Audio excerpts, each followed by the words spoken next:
Hello. Good evening. Hello. Good night. Welcome. Wombat. Welcome back. Hey, remind me when we have our 2 minutes to go do our bathroom break before we start. 2 minutes. That has Start. We're at you the can go to the bathroom in 2 minutes. That's good. Yeah, 3 times. Is that weird? It's a hornet trick. Wait until Welcome. you get old. Hey, we've got a show. We're doing the show. We've done some false advertisement, We had some changes. some changes. Changes to the mission plan. Our guest, Naveed, Looks a lot like Wombat. looks a lot. So- Amazing what you can do with gosh, you CGI. guys even sound the same. Yeah. So It's all well, AI. we were like, you know what? Wombat's more interesting. No, I'm just kidding. Don't do it. He's on a lesser viewed channel right now, talking about.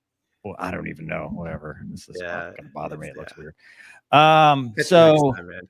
hey, Gonky, Hey, how was your Mover. week, man? Did you do anything fun for the last few days? Rain. Had that.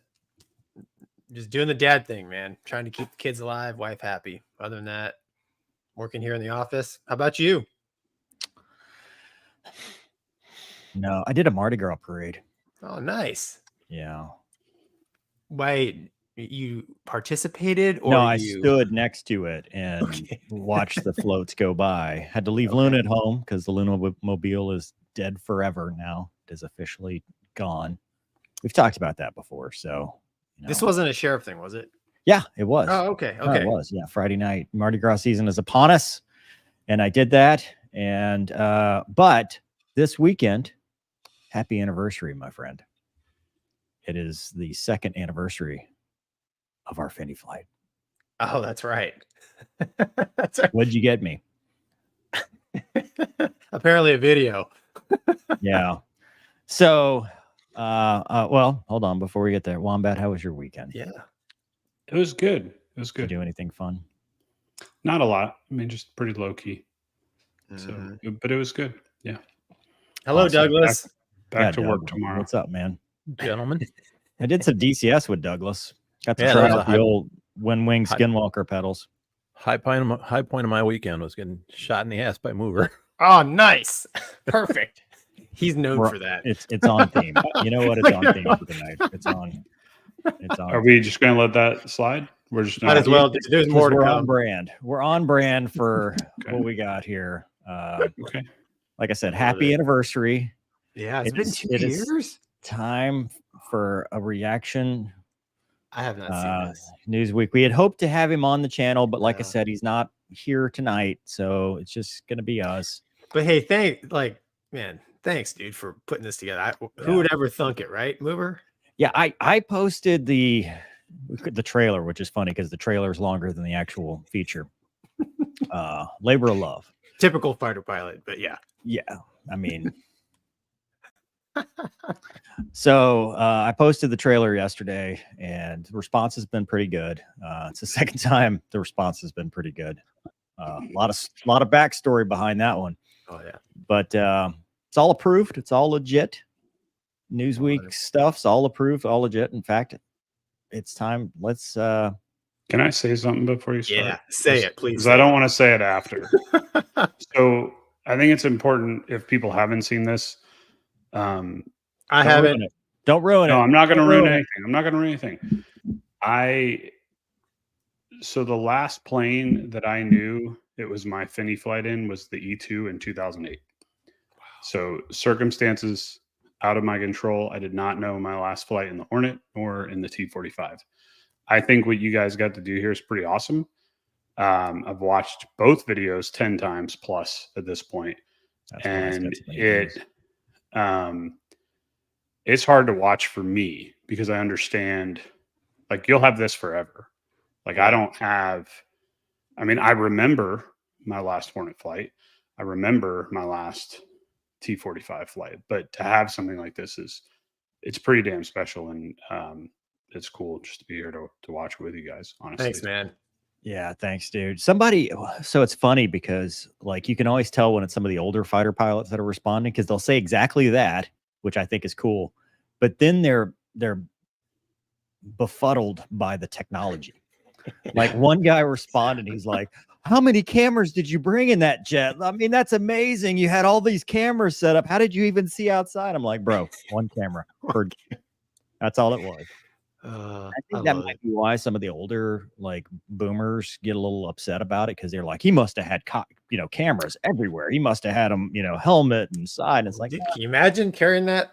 Yeah, all right. dude. Well, My dad had one of those. Right. He had Back- one giant back- shoulder. well, back in the WW NAM, cameras were forbidden because one individual got their little, 8mm camera and ran into the other asshole because he was trying to film. yeah. And it's like, we did not do that. Hmm. We mounted the GoPro. It's Yeah. a GoPro Max. It's two of them, one in each jet, and that's it. Yeah. That was They're the whole looking thing. through I Yeah, don't we have any didn't- depth we- perception. Any bad flying would have happened with or without the cameras. Yeah. Pretty So, much. yeah. All right. So anyway, can we watch it now? Are we ready? Yeah, dude, I've been waiting all day. Exercise extreme. Believe it or not, it's self-discipline. part of a time. Okay, hold on. We gotta back it on Oh up. boy. Oh man, look at this. I'm not used to this level of professional video. The bromance, if you will.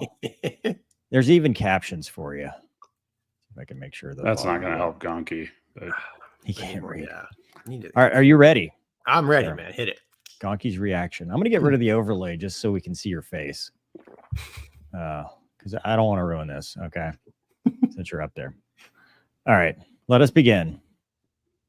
How did these two best friends end up dogfighting their fighter jets over the Florida Panhandle? Believe it or not, it's part of a time-honored tradition in military aviation. That's not us, And by the way. I've heard a number of these stories, but this one's pretty cool. And oh, by the way, they just so happened to film it. With the Air Force's permission, we present to you Gonky and Mover's T-38 Finny flight. That's Yeah. So cool. Great channel. Check them out. Subscribe. Yeah. The military is full of traditions, We don't do and that, the though. aviation corps is no exception. It starts when pilots first get their It's me. wings and ends with their final ride, known as a Finny flight. and that's all she wrote. You probably know Mover and Gonky from their YouTube channels, where they talk about all things military That's aviation. you. What you may not know is that they also have a shared military Oh, the service history together, going back over a decade. Their time together began while flying F-18s with the Navy. Then, both moved to flying T-38s in the Air Force. That history continued through January 28th, 2022, when the two friends strapped into separate T-38s, taking off on their Finny flights together. And like everything in the military, it starts and ends with paperwork. Clear step. Great times. You've probably seen a T-38, even if you don't know its name. It's one of the most recognizable military aircraft. It's been used to train generations of pilots over its 50 years of service. Gonky and Mover flew the jet in an adversary role, essentially pretending to be the bad guys to help Air Force pilots hone their air-to-air combat skills. Finny flight. Take off okay, fly good, land gooder. You're fired. James Hart pilot ready. My only plan right now is to successfully get through this. Have a little fun in the process. Maybe eventually get the seat kit connected. There you go. Dude, you've been here since day one of me being here, huh? Yep, I've been here since The whole time. 14, I think. I'm glad you were my crew chief.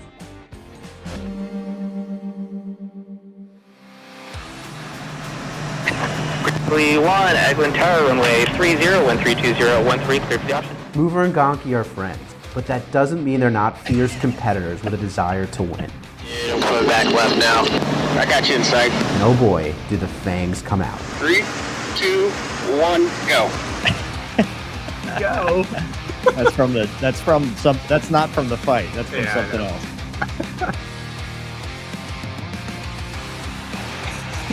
That was fun. Hard to believe it's over. I know, it's crazy, dude. Why are we doing 250?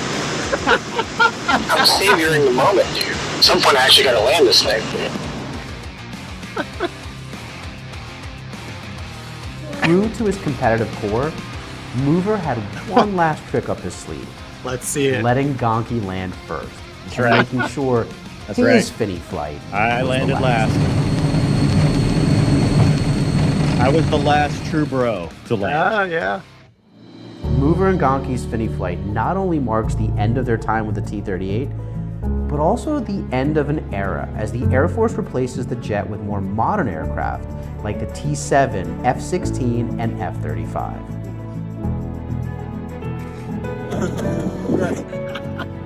As the two celebrate, their future may be a bit uncertain, but I think the pair is sure to fly again, whether that's in the traditional sense or even something a little bit more unconventional. Where'd Gonky go? 3, 2, 1, lights on. Whoa, no. Oh, dude. Oh, that is awesome, man. Yeah. Hey. It's oh, they got your name spelled. They misspelled my name? No one ever spells your No name one- right. Yeah. Rod Hardstock. Rod Of course. It's what do you Oh, dude, that was awesome. You're right, Wombat. I honestly, Mover, how lucky are we to have somebody like Navid to like really? I mean, that's an awesome product right there. Dude, that was pretty cool. Those guys. Kind of When- speechless. when we first talked to them, I didn't know what this would become, because they were just like, hey, we're doing this new series, and would you mind helping us out? And I started talking to him. I said, hey, we did this Finny flight, and he's like, that's an awesome story. Let's see if we can get it approved. And lo and behold, Yeah, pretty gosh, cool. that's all, man. It's too bad he couldn't have been here to talk with us about that. But yeah, what's funny, man, is I have not, I haven't heard the audio much, and they spliced in some of the audio of us talking, and I gave him the whole thing. Yeah. and I it just came to me right now. It's like it's not real often that you get to go out with your buddy and just kind of like make up your own mission, but kind of the banter that we have in the ready room here. Newsweek said best friend. So just so you know, Bestest the world. Okay, It's official. You go out with your bestie and your fighter jets. It's the comm is just as interesting to me as the flying. Oh yeah. How many 'Cause I times mean, did you like, say, dude? Everybody could VID your voice or AID, audio identify your voice. Well, you're like, why are we going 250? I'm like, oh, I remember that. Good times, man. Yeah, you're right, Wamba. That's freaking. I'm definitely gonna download that one. Holy Yeah. cow! I don't know. What do you think, Mover, when you saw it? I smiled the whole time. I mean, it's the same thing. You sit there and you're like, is it gonna? You're like, oh, okay, it's okay. Because anytime you give up editing control, you're kind of like, I hope he does it right. I hope it doesn't.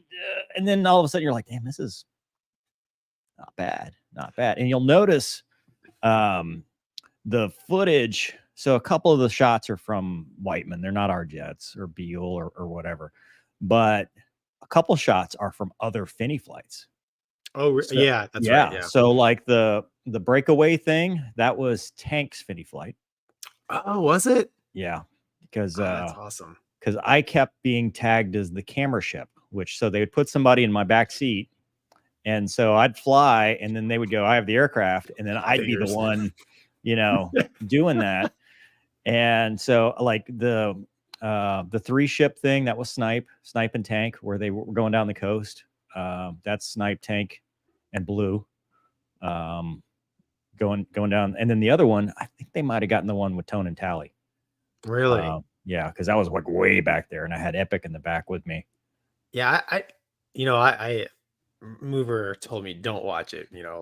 We'll get a true reaction on the show tonight. But I'm actually really pleased that he tied it into like the whole tradition thing. Because that's one of the things. When I was younger and wanted to join, part of it is I wanted to be a part of that tradition. Yeah, and it's cool that he took some footage that we had and made a nice video kind of explaining it and showing it, which is awesome, man. I can't wait to send it to my family. They'll get a kick out of it. I don't know that we ever got to explain, because obviously we didn't get to post the full thing, what happened. But if you remember, we flipped the coin to see who was going to lead. I lost. Yeah. Did you lose or win? I don't remember how that I worked, lost. But, so we decided I was going to lead out. You were going to lead back. And then we took off. We tried to get the unrestricted climb. Eglin said no. I asked like 3 times trying to get, I'm like, this is my last sortie. Give me what if we take off the other, what if we go opposite direction? Is there a way we can do this? And they're like, no. Yeah, whatever. And then, so we tried to get that. That was denied. The weather was kind of skosh. Remember, they had that ceiling, and it was kind of, and you had the ear thing, so you didn't want to go high anyway. You had the sinus thing. Yeah, you were afraid of your sinus block because you were like, I don't want to, So we started fighting, and we couldn't get enough airspace to do anything. So we just kind of did a couple turns, and we were like, okay, knock it off. We're at the floor or whatever. And then we burned down some gas, and we went to Tyndall. Yep. And I brought us up initial, and then we pitched out, and then you had trouble. I don't remember what it was, because we did the separate low approaches, and we got to the VFR reporting point. I remember which one, X-ray, I guess. And we were going to rejoin there, and I'm like, dude, where are you? And I don't remember what happened. There was something that happened that you were having trouble like getting back on board, and that's that cross under. Because you start on one side and you cross under on the other side. I'm like, all right, you got the lead. And then you come back and request the carrier brake, and somebody comes up behind us, so we can't get it. Yeah. So the Navy guy doesn't get the carrier brake on his last military flight. Yeah. But I did. You did. Yeah. That's right. I kind of did. I was on your wing. You kind of did. Yeah, we did it briefed. All briefed. 100%. And then ad nauseum. Yeah. Oh yeah. The models and everything. And then we RTB. We did a beach run back. Yeah. And we beat up the pattern, right? That was it. Like twice. I mean, you did it twice. I kept going because that was always my plan, was to let you land first, so I'd be last. Because we were the last bros, cool kids in the squadron. There were a couple of stragglers that kept flying the T-38, but we don't count them. Right. But we were the last ones. We turned the lights off, and that was all she wrote. Yeah. I don't know. Wombat, you got any? No, there's nothing I can say to that. It was awesome. We did in the Navy. We didn't call them Finny flights in the Navy. We called them. Did you? No, we didn't call them Finny flight 204. That's because I named it. I'm like, this is my Finny flight. Yeah. Yeah. We just called it like, hey, so-and-so is 10 out for their last flight, right? Yeah, there was no official No name. specific term. Yeah. But Yeah. I mean, you never forget it. Like I remember, like I said, the E2 was the last one I knew was Right. going to be mine. And when I went over to Hamburg last week with Terrell, we were sitting in a bar in Germany talking about that flight. And he's like, remind me. I was like, remember you opened a bottle of soda and Oh, he was with you? he was my co-pilot. Yeah. Oh, And, that's cool. I was like, remember how you dropped the cap underneath the rudder pedals and you had to get out of your seat while we were on short final at San Clemente? And he's like, I do remember that, you know? So it was like, The weird like, stuff happens. the weird. Yeah. I mean, so you'll never forget that. That's really cool that you guys, You know, one thing the Air Video. Force does, like tradition, that's really cool that the Navy doesn't do, is so when I was, I did the first part of the pilot instructor course, the FAPE course, or Pit. PIT in San Antonio. And when I first showed up at the squadron there, I can't remember the squadron, but when I showed up in the hallways, they had all these plaques of guys from mainly Vietnam, but the conflicts who had gotten shot down. And so every year I found out, I was just, talking about these plaques because they were really cool. The Air Force doesn't want your last flight in a jet to be when you got shot down. So they bring these most of these guys are Vietnam vets who got shot down. They bring them out and give them one flight in the T-38. No kidding. Yeah. So their Pretty Finny cool. flight wasn't them getting shot down.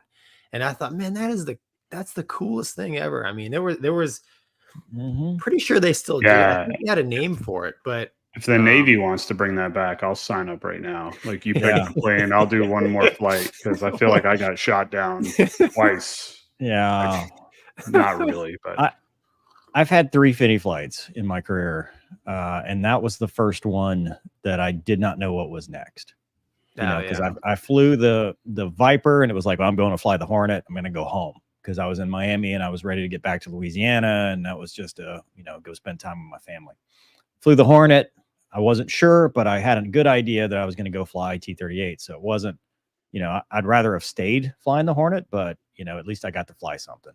Sure. When the T-38 thing happened, dude, we had no idea. And, flying a desk. Right as I found another job, things took a turn for the worse. And it wasn't until last year that I found an awesome group of leaders that saw the reality and saw the potential.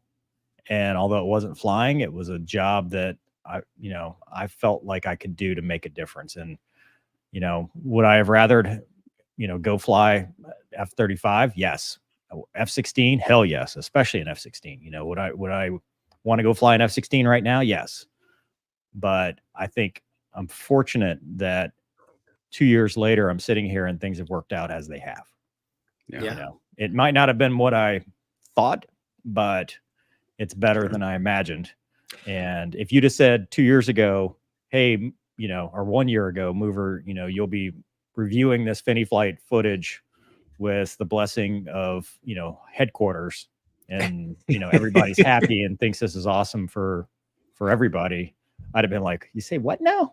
Oh, yeah. But I think things have worked out in a way that I never expected. I'm grateful for the people, including Naveed, that made this a reality. Yeah. Thanks, man. That's so cool. My parents they'll love that. That's they're awesome. gonna lose it, man. Yeah. Lose it. Yeah.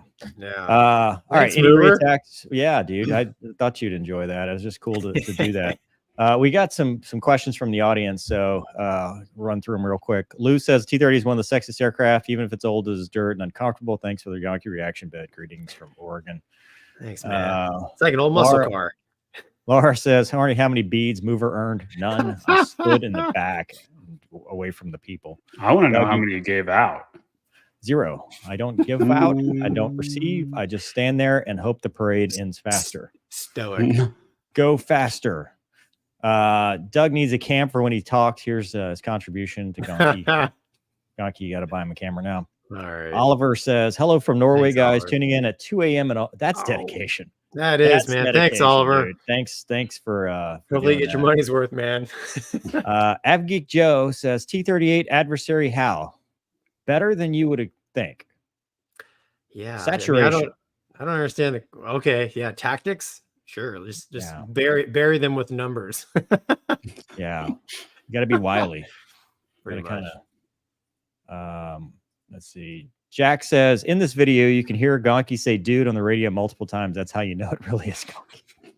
Is it that bad? Yes. You know That's what's who you crazy? are. Is my son is Don't starting change to talk anything. like that, and I'm Oh, like, it's perfect. dude, you can't talk like that. He's like, dude, dad, dude. I know. I don't know where I picked that up from. Be I just- authentic. Time in California. Mom, I think- did I I think talk it's like this generational. 22 years ago? I think Yeah, it's you do. generational. I You've call my always wife been dude. this way. I Yeah, can't you've call always my been wife this dude. way, man.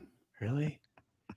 It's the second part. It's the second part of your call sign. That's all. It's just that part of you. Dude, All right, bro. that's enough deep intel on that.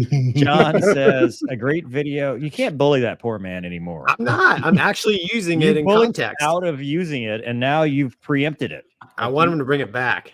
I'd love to know what you guys are even talking about because I haven't followed any of this, So- which is awesome. And I'm too afraid Dude, to it's ask. John hey man, bullied it's a creator Rio. inside joke. Gonky bullied this Rio Oh, I and did. never using his own catchphrase again. I never bully anybody, man. Just a Cyberbullying is not a joke, Gonky.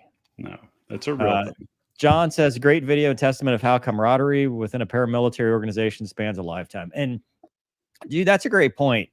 You see, talking like when in Rome. But if you look at that picture, with the exception of one, maybe two people, that was a family. Oh, 100%. That group picture, the finest Americans I've ever served with. And unfortunately, a lot of them had left because that place was kind of Retired. Yeah. Right. Retired, got new jobs. Yeah. You know, it was such a tragic way that it went away, because when I showed up it was awesome. in 2018, I didn't know what to expect, you know, and we had a hurricane and that kind of put a damper on things. But that time, dude, I think other than the fact that I wasn't a huge fan of the T-38, 2019 was probably the highlight of my flying career, because the bros in that squadron, guys and girls, were some of the best people I'd ever flown with, because everybody was cool. Everybody came from a different community. It wasn't like, you know, Hornets, everybody's a Hornet guy. Viper, everybody's a Viper guy. This was like, you got a Strike Eagle dude, kind of weird. C model guy, you know, a Viper dude, a Raptor guy, you know, and everybody had this mix of where'd we come from. Yeah, it's but cool. it didn't matter, because we were all one squadron and taking care of each other. And, you know, we were going through this rough time with the hurricane, and we all kind of bonded together in the uncertainty. And unfortunately, from a bigger perspective, you know, they didn't see that and go, hey, this group needs to stay together and stay flying. And it's a real shame, because I think everybody there were just awesome. Just some of the greatest people. That dude, that Finny, that flyby we did, I mean, highlight of the career. That was, you know, of the things I've done, that was one of the coolest things. Well, I think, I mean, it's always, you know, when I was the RAG IP, and one about probably when you were an IP as well, like some of the students would ask me about the squadrons, and like and I'd pick their brain. Hey, where do you want to go? I want to go to VFA, whatever, because they have the newest jets. And I'm like, no, man, you want to go to the squadron with the coolest bros, because the airplane's the airplane. You're going to have to work, play, cruise with this same cadre of people. You're going to be spending a lot of time with them. And if they're like family to you, it's going to be the best time of your life. But if you guys don't get along, you could be flying the brand new shiny whatever, and you're going to be miserable. You know, it's all mover. It's like you were saying, man, it's all about, you know, you say bros, it's just kind of a term of just good people. Right. So, You know what I found interesting, and when you say that about, you know, people wanting to fly the newest jets, in my experience, the squadrons that were the closest had the oldest and the most beat up ones. That's all we had. It's because it was something you could bond to, you know, when you're flying a lot. You're the underdog. Charlie. Well, dude, that's life. Like, you look at some of the happiest people, they're the salt of the earth, living in the poorest of conditions. Like there's one side of my family that, you know, they live out in the hills and the woods, and dude, you cannot tear that. Like they all live within throwing a rock at each other, and they're all, happy.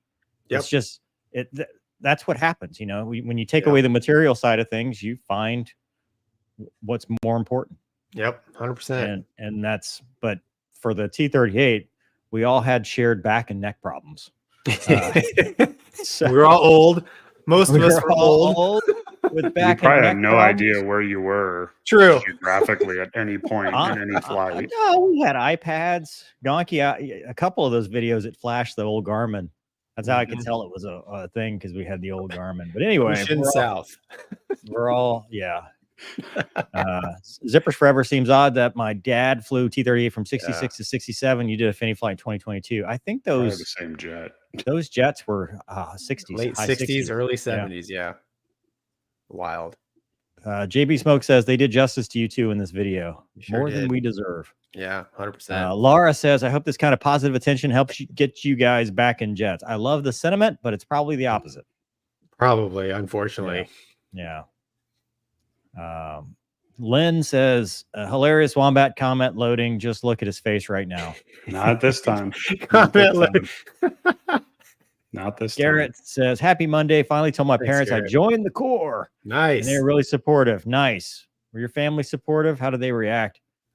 Yeah. How'd yours react? Mine were super supportive. So, how old were you? Because you did the Corps Cadets, right? So how old were you when you were like, hey, I'm going to do this? Well, I mean, I don't think, if I'm being honest, I don't think anybody in my family really believed that I was going to stick with it, until later on in college when it actually started, when I started getting successful at A&M and, actually being more focused because I just wasn't like, I just didn't care about anything, so, but I think it was then, mid A&M time is when they saw it, but they were supportive before that. My family's always been very supportive, so thank God. It helps a lot. But, yeah. For me, it was man, my parents are like your parents. My bad. If I was pushing a broom, they'd be like, he's the best broom pusher we've ever. Because your parents told you. Yeah, unlimited confidence because his parents told him he was great from the time he. No. Your parents raised you the same way that my parents raised me, where it was like, if you're gonna be a broom pusher, you better be the best damn broom pusher there is. Like, so exactly. In fact, I believe I was told that specifically. So, right. So, but my dad was definitely not part of the everybody gets a trophy generation. He was like, you got your butt kicked, didn't you, boy? I was like, yeah. He's trying not to laugh at you for it because it's funny. Yes. How about you, Mover? How'd your parents take it? Your dad? Well, just my dad. He was always supportive. My dad was one of those guys that, he would never push. He's like, if you don't want to do it, don't do it. I'm not gonna. I'll support whatever you just do. Yeah, he was Army for 24 years. Oh, okay. Warrant officer. So that kind of perspective. Did you know him when he was a warrant? Like, were you? Yeah. Well, I was like a toddler. I was like 4 or 5 years old. Let me drive a tank. I drove a tank when I was 4. That's cool. So he retired when you were like 4 and 5? Yeah, I was younger when he retired. Okay. But he was always supportive. It was one of those things that whatever you decide, I'll support. If you want to do it, great. If not, yeah, okay. And because he had that perspective, especially towards the end of his career, where he got to where he's like, yeah, I knew it was time to leave. When I would go through the gate, my chest would start tightening up. I started not liking going there anymore. And there's no perspective to that until you get that feeling. That's perfect. He's like, that's when I knew it was time to quit. Because when I was pressure rising. Because when I was young, I didn't want him to ever quit because I thought it was the coolest thing. Desert Storm kicked off, and I'm like, I hope he goes. He's gonna go kill everybody. And this is amazing. Yeah. He's like, how to be a kid. Yeah. Awesome. That's awesome, dude. So D Stu says, Wombat, I hear they're going to replace the E2 ? Blasphemy. There's no way. They're still making new ones with the way the Navy's. It's the longest lasting naval aircraft currently in service. You really think? I mean, would it be the first time they made a new one and then got rid of it? Well, but I mean, you gotta, from what I know of its current mission, I know of nothing else that could do that mission. Is So- the D model still the newest? Yeah. Okay. So I don't see it anytime soon. The COD, Alright. yes. Yeah. Oh my God. Kate says, so amazing to watch Kate. you two real fighter pilots. 3. The last bros. I feel thank like you. the universe Thank is you. smiling on all 3 of you now, and so well deserved. Thank you. Yeah. It's grinning.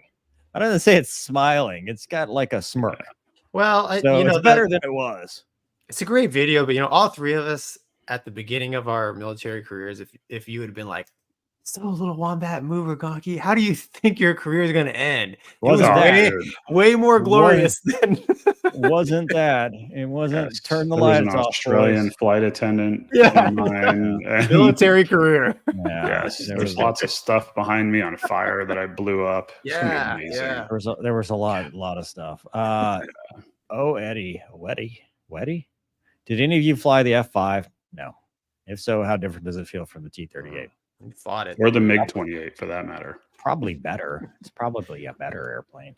Yeah. Mark Vasquez says, Mark. so true, Gonky. The people are what I miss about the military. I came from P3C Orions, 50-year-old airframes that rattle through the sky, but the people made it the best time of my life. Yep. 100%. And then Roberto, Gonky is not a cyber bully. One day you guys will be on a deep intel episode. I would don't feel see myself honored. I ever feel like getting- I feel like there's a list, and Gonky's name is right at the top now. I think there's Actually, you know like what? It's probably my name because everybody loves Gonky, and Gonky's the No. one doing the bullying, and they're going to be like, "Mover, it's you." I don't. Dude, I'm up bully. there with you, man. I was talking to a mutual acquaintance of ours, Mover, from previous times with writing, and who just got on a podcast, aviation podcast, and he's like, "Man, you'd be great on it." And I'm like, I'm pretty sure there's like 3 or 4 aviation podcasts that give the 2-finger salute to the old wombat, and I'll never ever make it. But so be it. All Don't right, take hey. yourself too seriously. We've got to talk about the things. Oh, yeah. What things? We got breaking news, and it's not good news. No, it's horrible news. So, Doug, you have that article. We'll put the article up, and I'll just talk about it. So Is it that there one? was a drone attack. I got it, Doug. We just leave it up there. There was a drone attack in Jordan. A small installation known as Tower 22 killed 3 U.S. service members from, I think, the 718th Army group, and not Army group, but it was a group in the Army. And the drone, they're saying the reason it got through is because they thought that it was their own drone returning, and it happened to be this one-way suicide drone, whatever. And it killed 3 and then injured, I think it's in the 40s now. Wow. Yeah, Because it's a lot of people. because they were staying in tents out there. It's like 1,000 like in theater, and of this there's like 300 at this one base, and over 40 were injured, and then traumatic brain injuries and all this stuff. So it brings up a point, Gonky, that you have made repeatedly about the one that gets through. Oh yeah, yeah. And we can take it down because we're just discuss it now.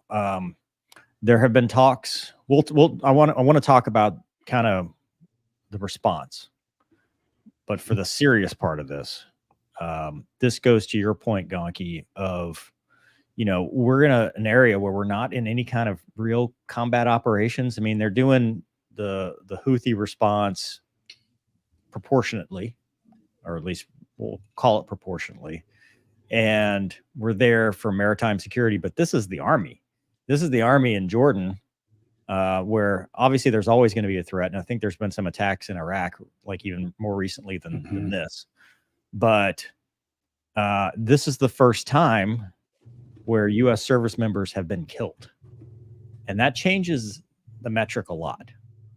One is too many. Let's put it that way. One is too many. 3 is unacceptable. So, what do you think, man? I mean, you're right, and this is not the thing you wanted to be right about, but you're right about when one gets through. Now what? Yeah, it's tough. I mean, obviously I've said a lot of other things as well. I lived, it's so sad to me. I've lived in the Middle East, in that area. I've fought in that region.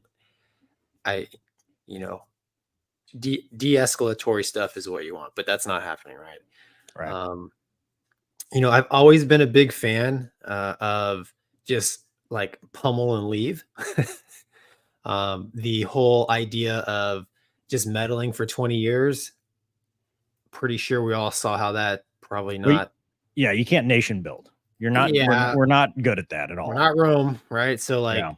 I'm a huge fan of, okay, you poke the bear, you know, there's going to be a huge rain of fire on your military stuff. I'm not, you know, definitely don't want any innocent people, but you know, it's war, it's nasty, right? It's always the last thing you want is, you know, hot rounds going down range. So, you know, I'm just a huge fan of, you know, just pummel them and then leave, because what, you know, I don't want anybody else, namely on our side, to, you know, to have to lose any sons and daughters, man.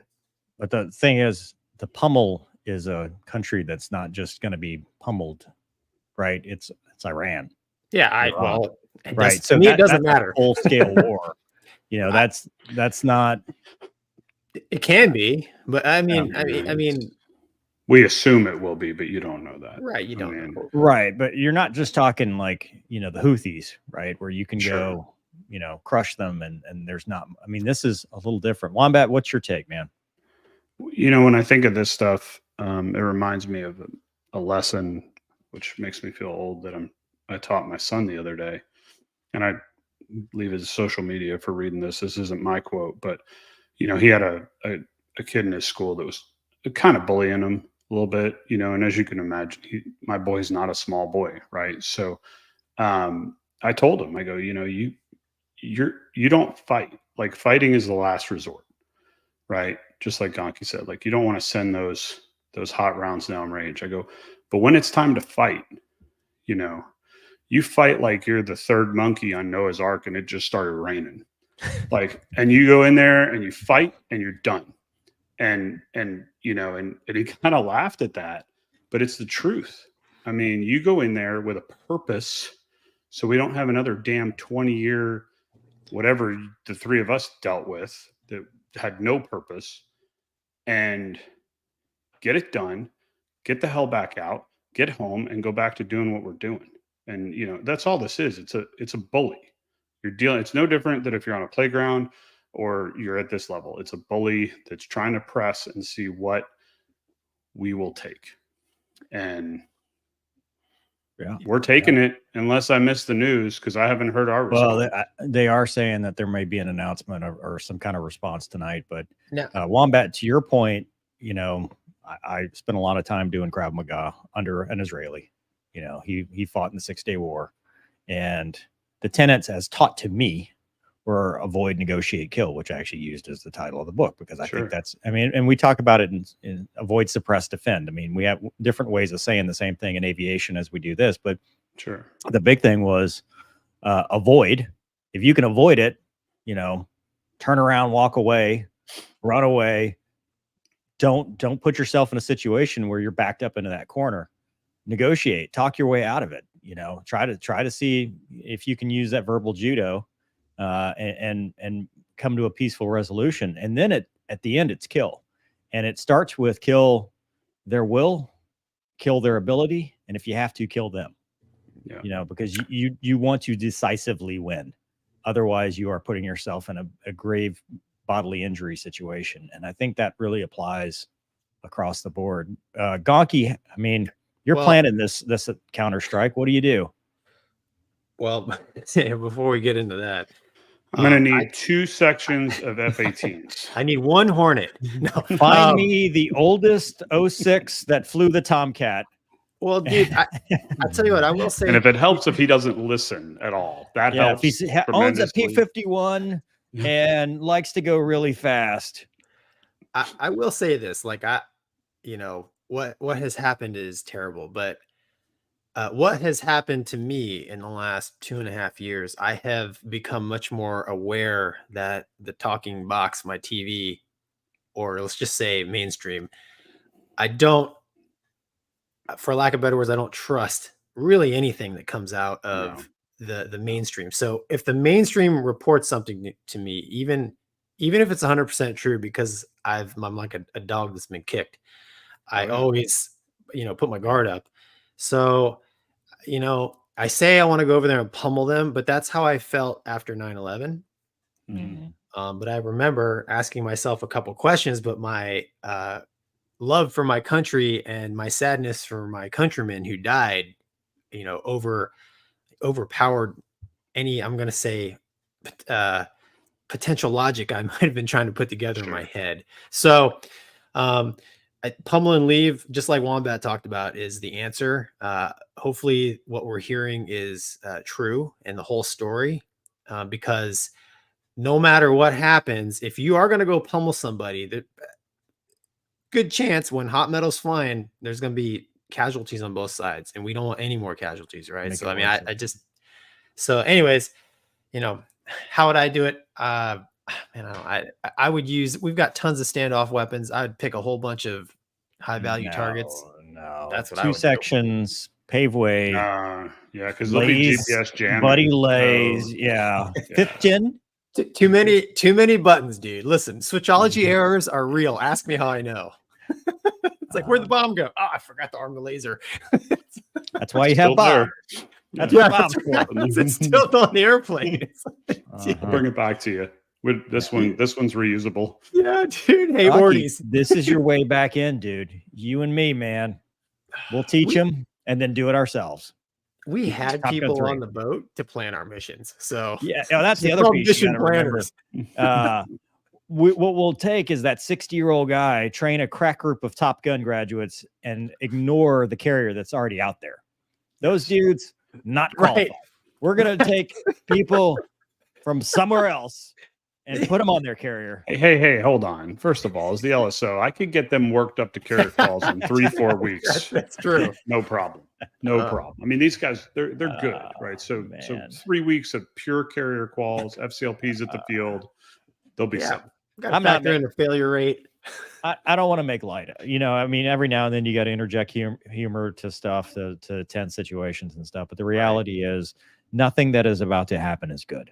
No, nobody wins is what we're this is not, we don't want to see an escalation on any front, period.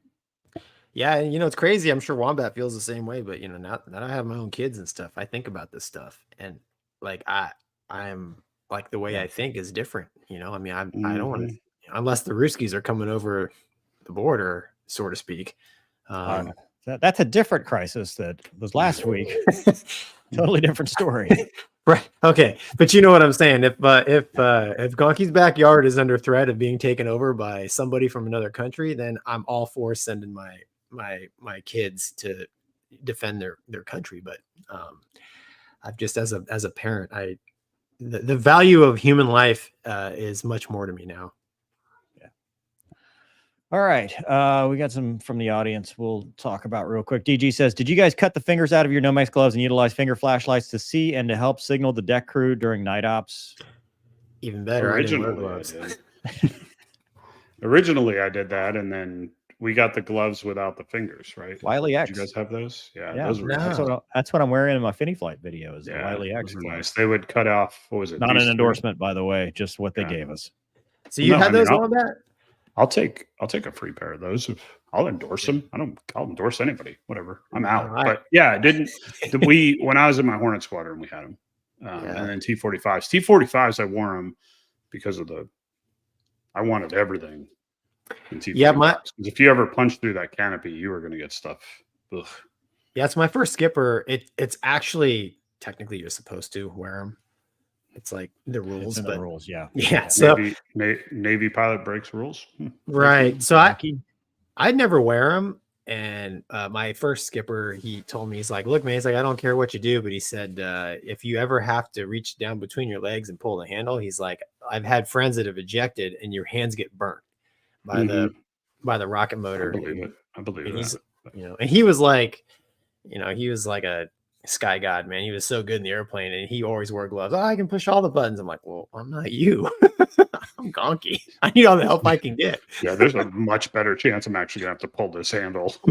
Much better. But no, I didn't wear it much in the Hornet, but when I went T-45s, I wore them hands down because the guy, the crew chief or it wasn't the crew chief, ground guy in Corpus. You guys have heard that story where he was trying to help a crew by shutting the canopy, and he blew the cord in his face. And like I met him after, just all that shard burn him. It was stuck in his skin. It wasn't burning. It was like all that shatters and it like melts into your skin. I'm like, Jesus. Jeez. So wow. All right. Well, thank you. Thanks, for that. DG. Yeah. Blake.is. I sat in an F-16A cockpit at the Dayton Museum. Felt like F1 being reclined like that. How did it feel actually flying? Awesome. you have to go to Mover's OnlyFans to hear how he really feels about flying the Viper. I get really close to the microphone and I talk about it. Dude, I would weep. I would weep. I'm serious. You can Manchester me if you want. I would probably weep tears of joy. Manchester. If I got to fly a Viper again.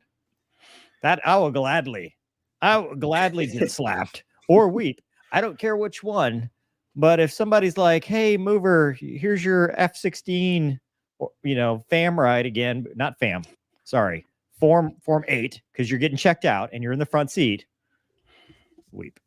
I'd weep. Hey, I would cry too, man. Let's be honest. Yeah. You cried when you right didn't now. fly the block straight super hard. I'd cry if I got to fly the T-38 again. And L, not to be confused with Anil. Yes, anything worth doing should be done right. Renee just says that. Thank you, Renee, to the Gonky. Janitor is back. All Finny flights should be in an F4 or Tomcat. I cannot argue this. I'll take it. Who knows? $5. Well, silly question. Could a STOL aircraft like X-Cub land take off from an aircraft carrier? Absolutely. Yeah, what's that? Oh, yeah. Without even trying. Dude, 30 knots across the thing. I mean, you're just, what is that, like 10 knots? Oh, yeah. I looked it up. Yeah, 170-foot takeoff for a 1,049-foot deck. Oh, yeah, dude. Yeah. Take off again. Yeah. Spartan says, Pot Stirrer, we have heard Gonky versus Mover BFM when you guys were flying. What was Wombat's record versus Mover? We didn't have one. Nobody beats Wombat. Or Wombat's record versus Gonky. Did you guys ever fight each other? Nope. No, he was a big time fleet guy when I was stuck at the RAG as an IP. So yeah, I was doing God's work. Dude, since you're always looking for what's next, Wombat, I think what's next is a nice DCS setup. And being a rich captain like yourself, dude, it needs to be full motion. And dude, I was watching like something level 3 the other day. DCS setup. Where have you seen the guy who, it's on Instagram, I'll try to find it, who built an F-16 simulator like full? Yeah. That could be you, dude.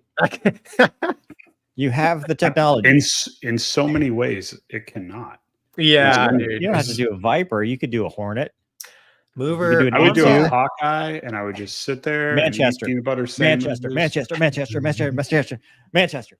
Mover. Wombat's kind of the XO in his ship, is what he's trying to say. So just like I am kind of the XO, even OPSO. There are plenty of married dudes that do this. I'll be honest with you. If I could even hold PXO level in this house, I'd be happy. And I'm not even there. So yeah, I'm outvoted by 2 children. Nope. JP says great video, guys. Thanks, you. JP. We're running behind tonight. Jesse says just started at ACC, did bad in high school, community college. Any advice on what I can do to secure an OCS slot? Thank y'all for the show, especially the mental health minute. Keep applying. Grades. Get good grades. Good grades. Fly. Do they really care about your high school grades in OCS? No. Get good grades in the community college. Yeah, I was gonna say, I'm like, because I did bad in college, and I still got in. So work on your fitness too. Because I graduated 2 from the bottom of my high school class. 2 from the bottom. Do well on the testing. That was close. Yeah, do well on the testing. That's right. Bottom. Zippers Forever says sit back because the Jordanians are pissed. Is that King that flies still in there? Don't they have a King that doesn't he fly? Dude, if I was the King of Jordan, I'd have my own fighter jet for sure. Yeah. have No, my I own think he flies like squadron. a Kidding me? helicopter. I might even could let be you in my my squadron, wingman. Ruben. Might. Might. Jordanian Vipers. Yeah. Yeah. So what you need is we need to get Gonky married off. We need this to queen overthrow and- a government and put Gonky in charge. That's what I'm hearing. Mod Man says got laid off last Thanks, week. Mod. Damn, that sucks. Oh man, Sorry, man. I'm 60 pounds overweight and don't want to look like a slob in interviews. Besides, stop eating. Any advice? Well, Cardio. Wombat and I would tell you, don't stop eating. Eat every 3 hours and No. get some exercise. Wombat, this is your Consistency. expertise. Consistency. As somebody who's lost Oh yeah. consistency every day. Just You every day. lost a you gotta whole do it. Luna. Allegedly. Probably more now. Just be consistent. And then as far as interviews, I think it goes a long way. Professional appearance and confidence, fake it till you make it. You don't need the most expensive suit or whatever you would wear to your interview, but make sure what you have is tailored to your size now, you're clean shaven or not, or whatever applies to your job. I think one of the things I always say is like, go like you're going to the interview. You should be your best foot forward. And then every day after that, you want to still be there, but it's easy as a individual to kind of fall off that way. And so, consistency. My man, so in the fighter world and mover and Wombat can agree. So like, walking out to there, the check-in, taxi out, take off, coming into the break, everyone's real nice and everything's, just somebody on the outside looking be like, man, you guys look great. But if you asked us, total mission failure, right? Oh, facade. Yeah. Yeah. So man, tighten down the best you can on the things that you can control and just keep trying to improve. If it doesn't work the first time, try again. Awesome. All right, moving on. Speaking of drones, drone cargo ops, Douglas. Let me get that in front of us. Oh, you clicked on it and I clicked it off again. So you want me to read this one? I'll just summarize it as we go again. That seems to work. So Mighty Fly has unveiled an autonomous cargo aircraft with a 600-mile range, but it only flies like 130 knots or 150 knots or something. But the thing is, they just got it approved. Yeah, there you go. 150 miles an hour, 130 knots. They just got it approved for special airworthiness certificate and certificate of authorization from the FAA to establish an air corridor between California's Byron Airport and New Jerusalem Airport up to 5,000 feet. They're expected to begin flight testing. It's an eVTOL, so electric, vertical takeoff or landing, and it's going to be used in manufacturing, retail, and healthcare, transform life in rural areas. And they even talk about, if you scroll down a little bit, there's a whole thing about it could also be used in the military for austere conditions. It's got a 100-pound capacity, bi-wing design, substantial trim of the aircraft's center of lift, structural conductors for reduced weight and improved reliability, composite structure, canard for the landing gear for reduced drag and increased efficiency. And then basically they plan to uncover uses for the Air Force along the way and scale this up for other. Gentlemen, this is the canary in the coal mine for cargo. What does that mean? Oh, I'm sorry. They also want to use autonomous loading, unloading. So not only are they going to fire the pilots, but they're going to have everybody who loads and unloads packages for the Air Force in 2025 for proof of concept. Wow. You don't know what a canary in the coal mine is? It was a joke. Send the canaries down, and if it died, don't go down there. Don't go down there. Bad news. We've talked about sure this it's a lot. fine. I'm sure it's fine. We've talked about this a lot, right? And this is, first of all, how you get Skynet and Terminators. So there's that. But second, we've talked about how this is going to scale. You're going to start in these hard to access areas. You're going to now have 100, because 130 miles an hour is not 150 miles an hour, 130 knots. It's not fast, right? You're not like an airship. You're not doing what most air cargo can do, but accessing areas that are not currently accessible is a big thing.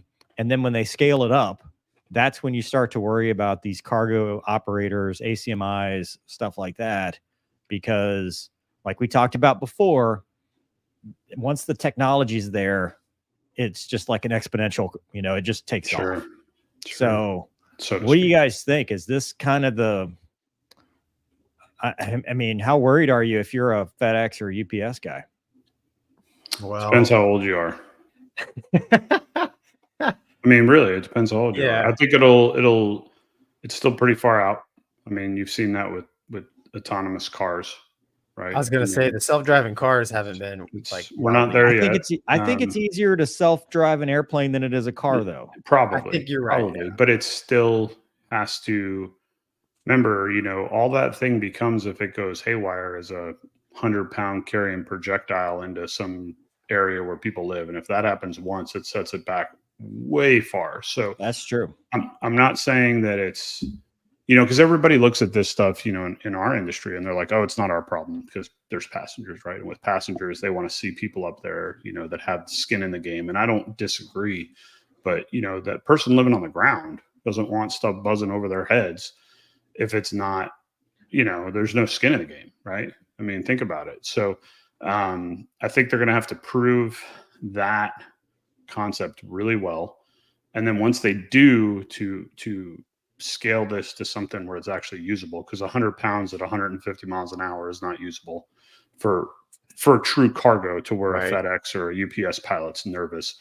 But then I think what you'll see is it'll go to single pilot ops on cargo first, with somebody kind of backing them up. Yeah. And then it may go to no pilot ops on cargo. And at that point, maybe it goes to single pilot ops and people haulers. And then, maybe one day in my career, I'd be surprised.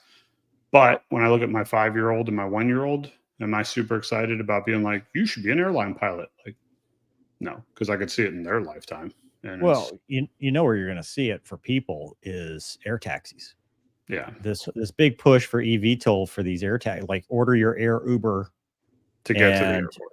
To get to the airport. Yeah. These helicopters are a huge well, there's danger. literally there's a whole program at our airline that is run by a girl that was in my E2 squadron.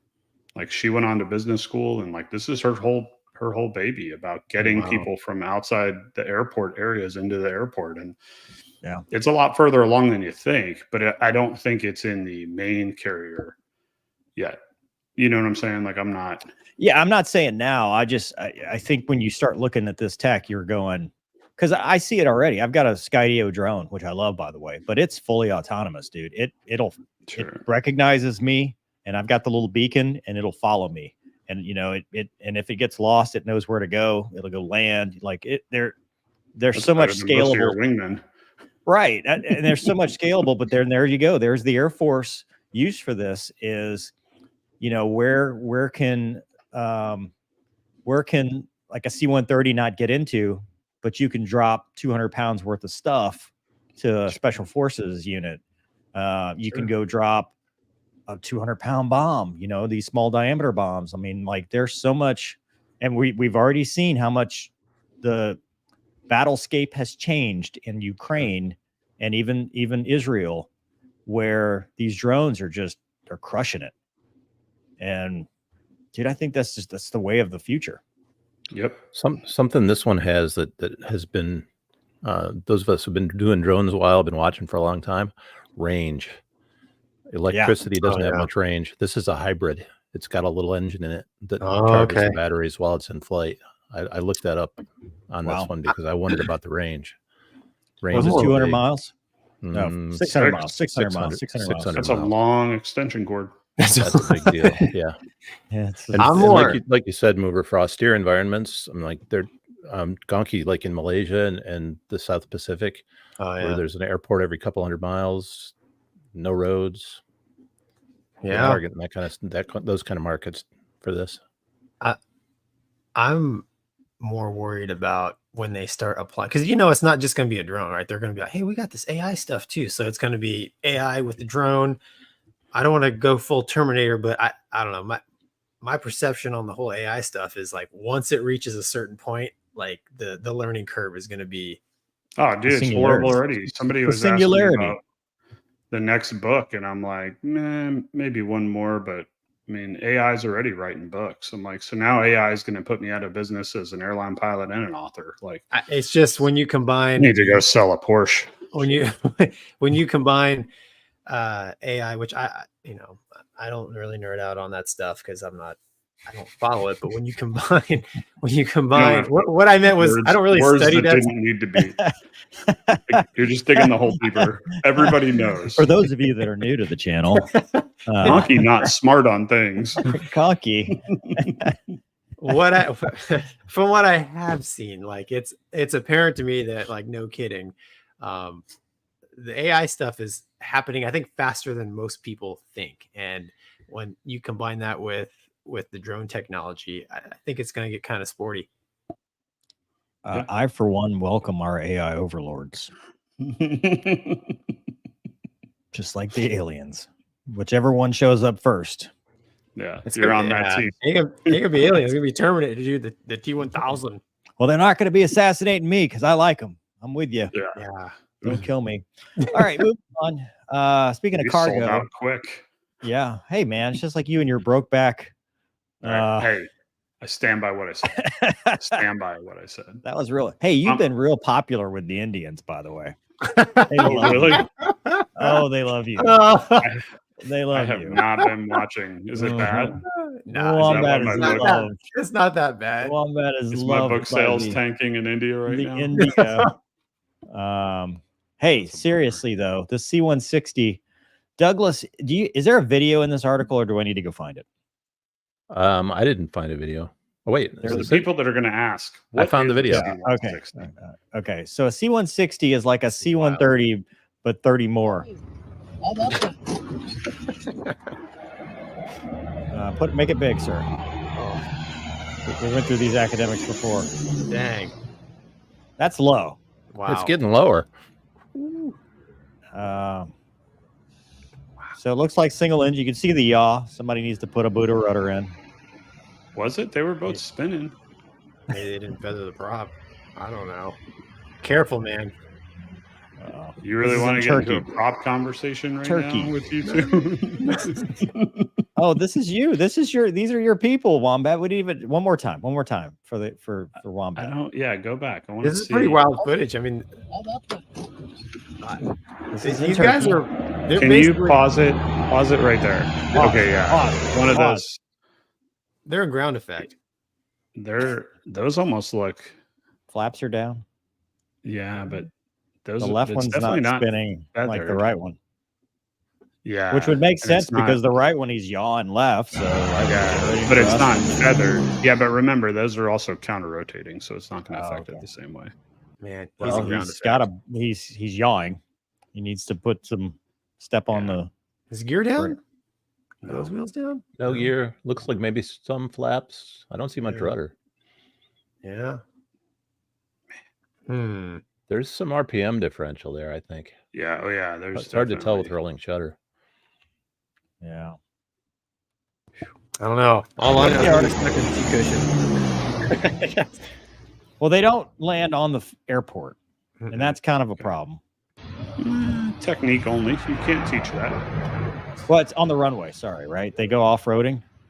Oh, wheels up. Look at that. Well, it looks like survivable, which is good. Taxi's going to be a bitch, but other than that, it's fine. Yeah, that's fine.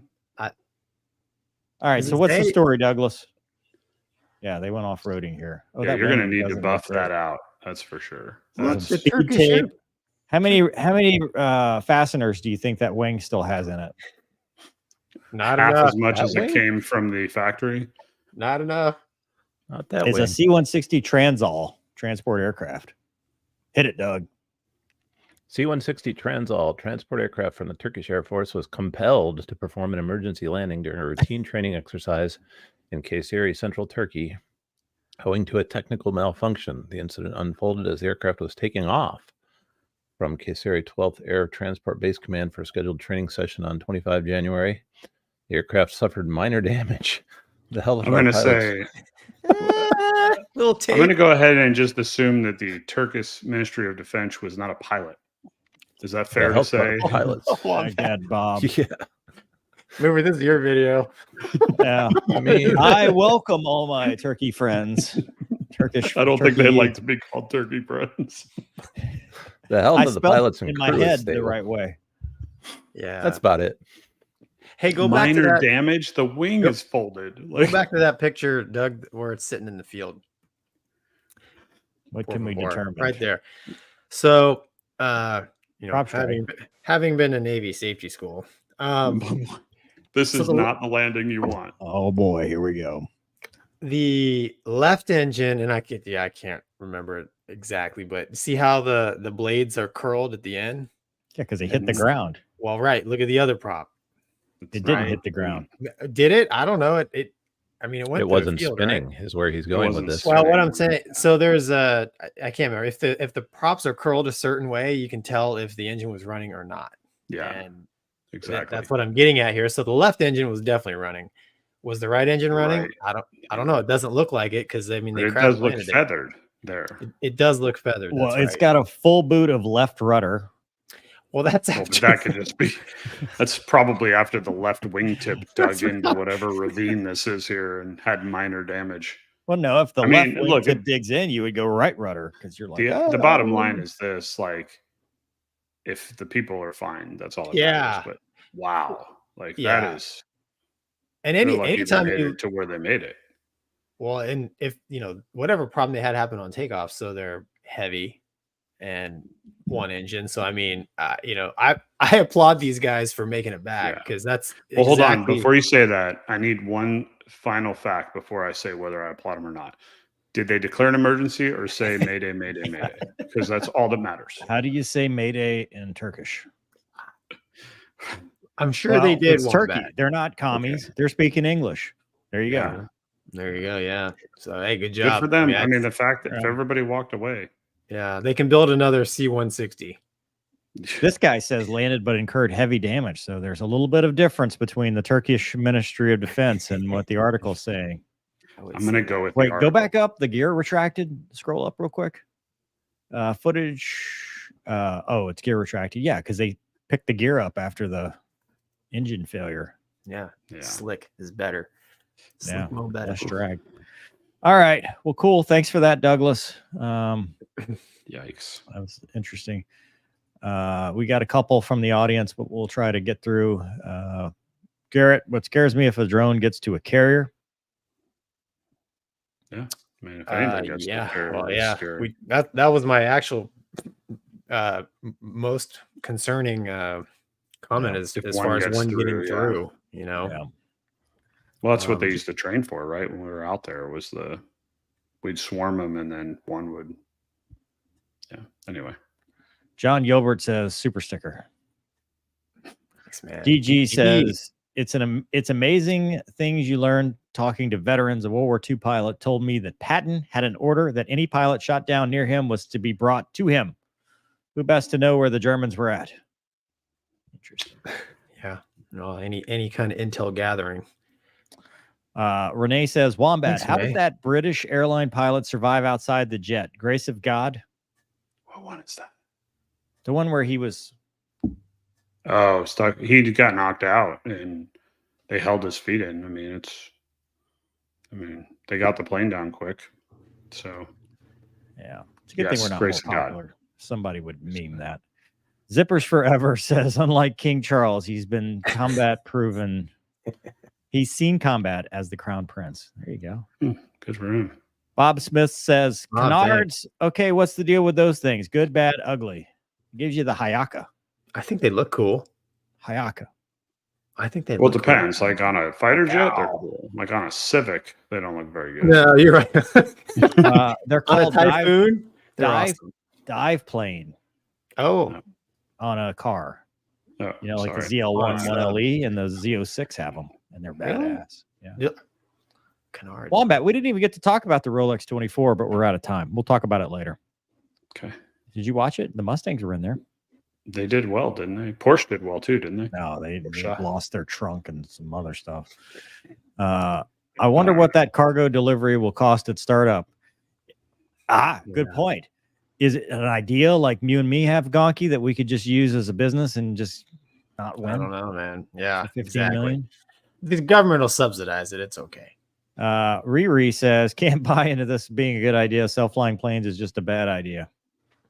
Yeah, I think if most people actually could see some of the conversations that real pilots have up front, there's like, the joke is the plane flies itself. It does, but at the same time, there's until it doesn't. Right. So there's What's it doing? What's it doing? Right. That like I find myself saying that more than I like. And and then it takes two to figure it out sometimes, right? So, I don't know.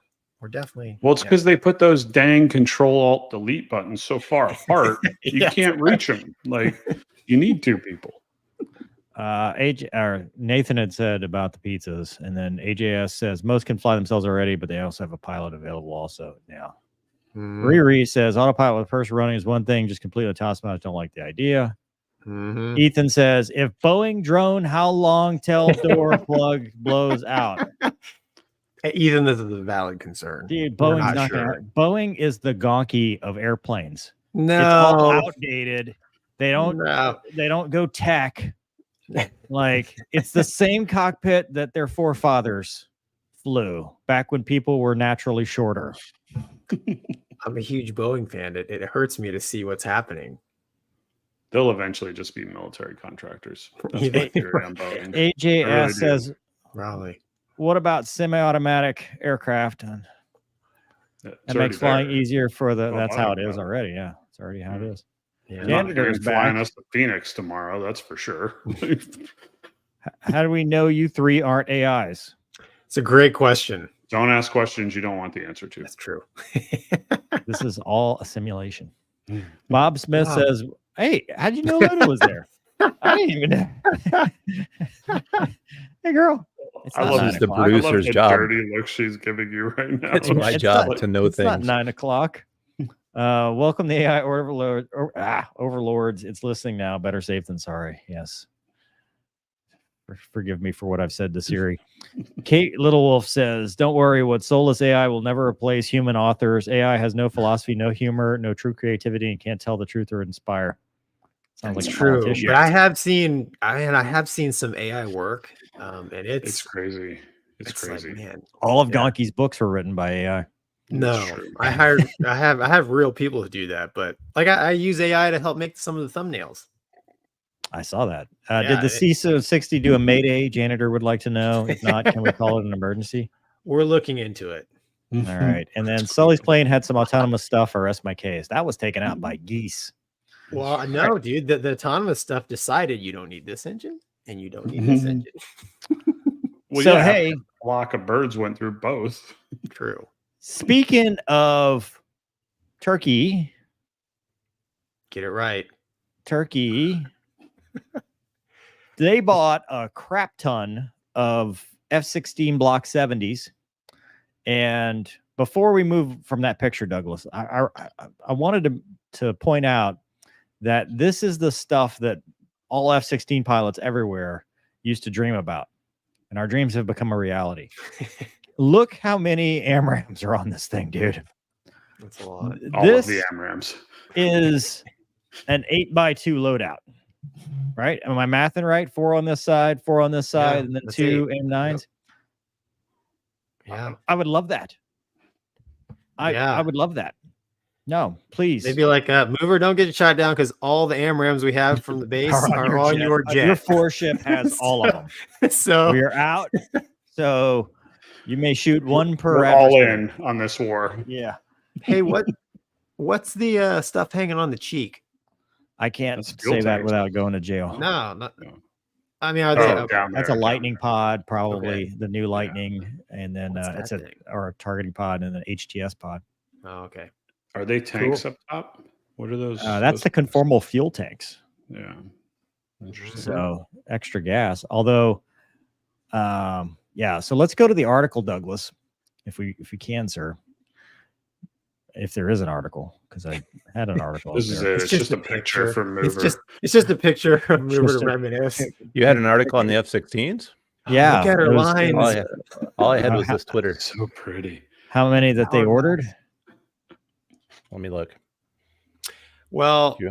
Turkey got the F-16s, right? And then the other side of the story was, Yeah, the AP.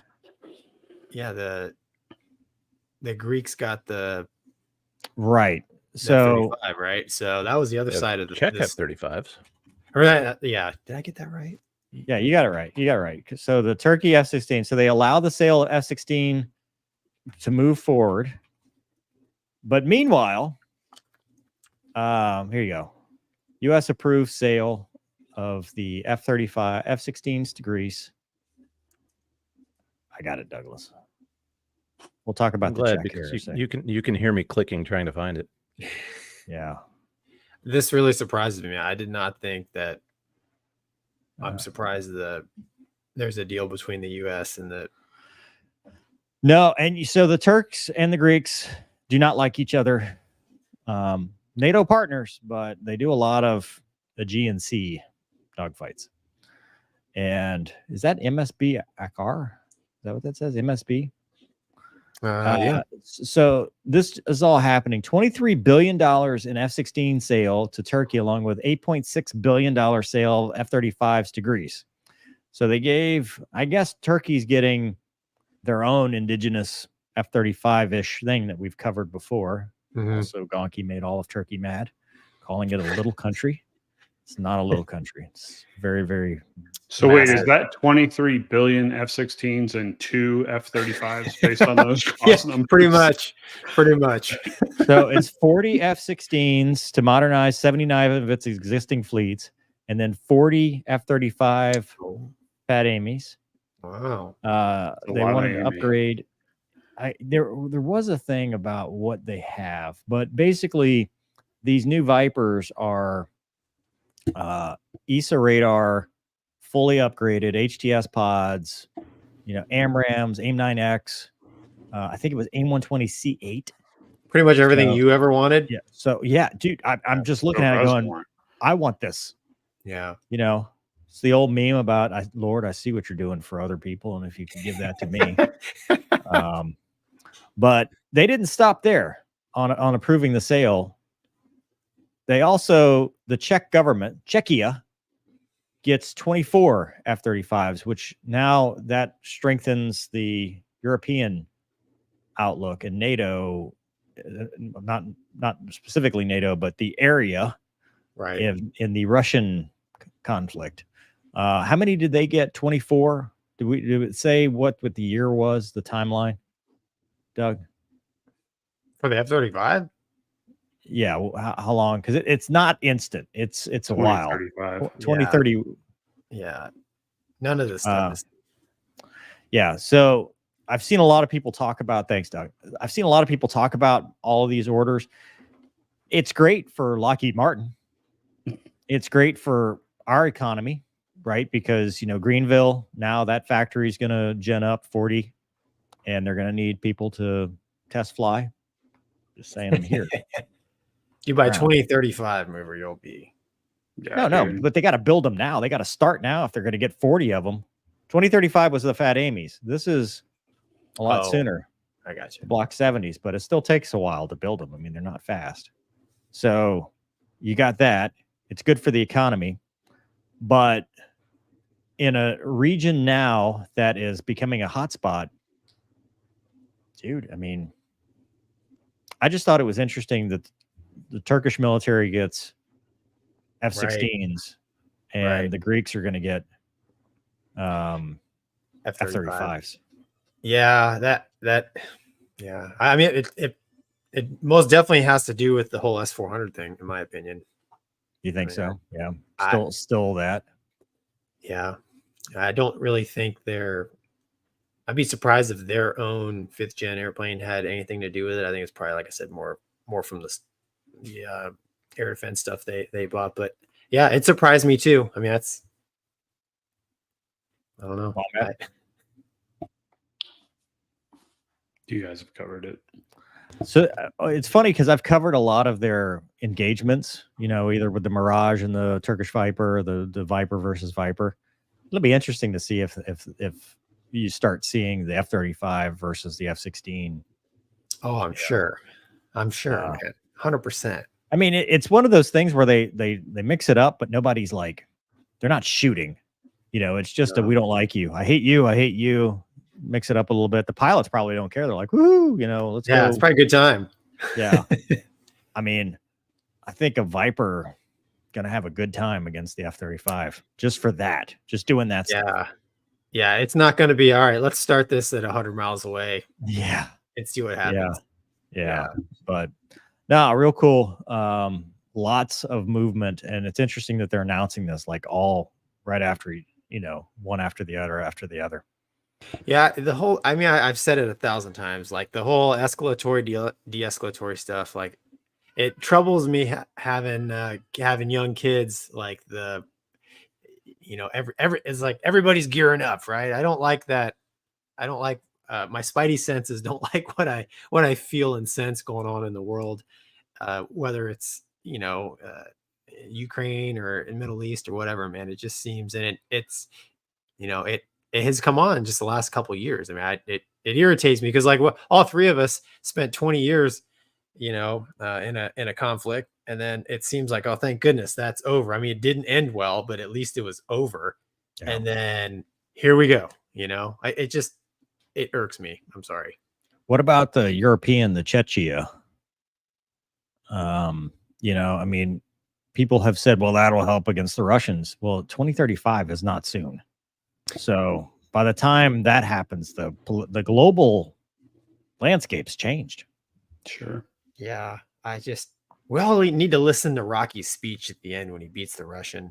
I mean, come on, you know, I'm serious, man. I like, thought you were going to reenact it. Okay. No, I did watch it the other day. It's really good. Yeah. For a guy that's got his face beaten in, he speaks a lot of truth. And that was from an era of Cold War, right? We're like, we're going to nuke one another and everyone's going to be dead, right? I mean, that's eventually, if you keep escalating, that's the most escalatory thing you can get to. Yeah, but right afterwards, it de-escalates immediately. Immediately, right? Because the you know, I don't know, man. Yeah, sorry. Get off my soapbox. I'm getting old. Well, in other news, a fighter wing has requested that the people stop. Sorry, Doug. Stop aiming laser pointers at its aircraft. The UK-based fighter wing said this activity poses a serious threat to flight safety. It's not the first time the U.S. military has been forced to ask the public to stop doing this. Is this Lakenheath? Is that what it says? Scroll up, Doug. Yeah, it is. Yeah. No, I mean, I know that the caption is, but is that where it's happening? I think U.S. so. fighter wing, it doesn't say, but UK, I mean, that would have to be Lakenheath. So apparently people are lasing. Yeah, Lakenheath. They're lasing the Strike Eagles and the F-15s. And it's also a problem other places. Kirtland was one example. Here in the U.S., it's a big problem. And you'll see a lot of videos on YouTube where they'll laze police helicopters, and the police helicopters will talk the other cops onto them and then arrest them. But the problem is it's very hard, or difficult, I should say, to find said person when they do this, because, you know, airliners, you know, it's very hard to mark a position and know where it's coming from and stuff. I could see like a Strike Eagle being able to pinpoint coordinates, you know, because they can maybe able to use their helmet, you know, but they're risking their eyeballs when they do that because they're looking right into the thing that's dangerous for them. We've talked about this before. Wombat, why do you think it's such a big deal? Well, I mean, it's the safety aspect to the public, right? I mean, have you guys ever been lazed? Like, it can jack you up pretty bad, like to where you can't see. And I mean, I'm not the world's greatest pilot, but I do a heck of a lot better when I could see. So, I mean, you know, we were on approach into DC and helicopter got lazed right below us. Like, and you guys have flown that approach. Like, that's not an approach you want your pilot to be blind, you know? So there's a huge factor there. It's just dumb. It's people not, you know, it goes to a world that we live in now where people don't have consequences for their actions. They think something's cool and they think something's funny, and they don't realize the lives they're putting at stake, both in that airplane, on the ground. I mean, plane's got to go somewhere if it ain't going to fly, right?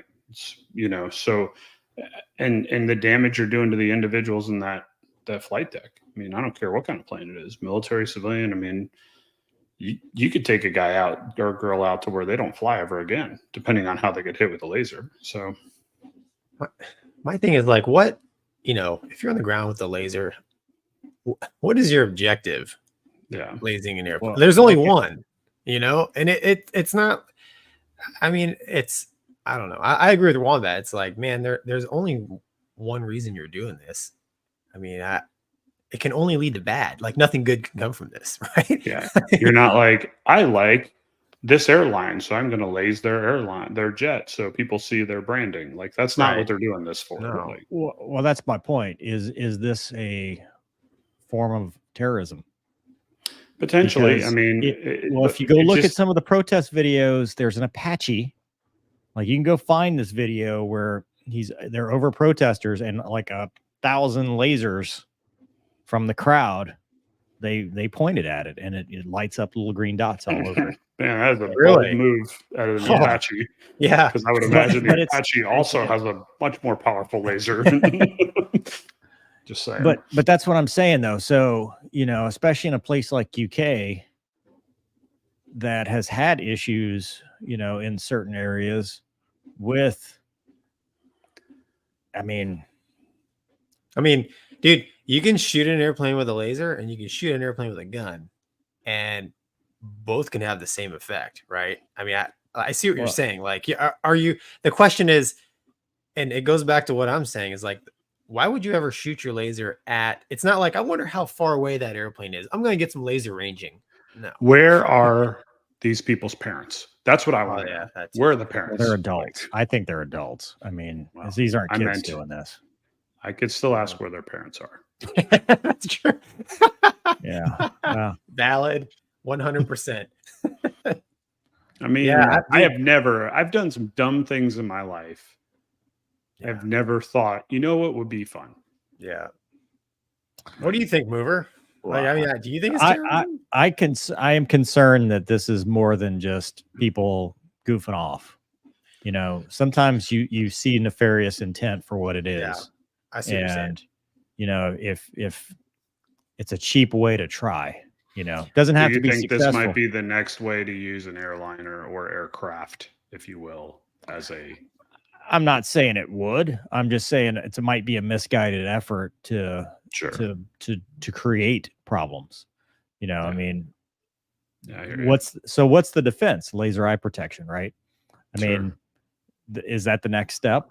Because if you can't arrest them because you can't find them, then you have give us lasers back. Well, a strike eagle has lasers back. Yeah.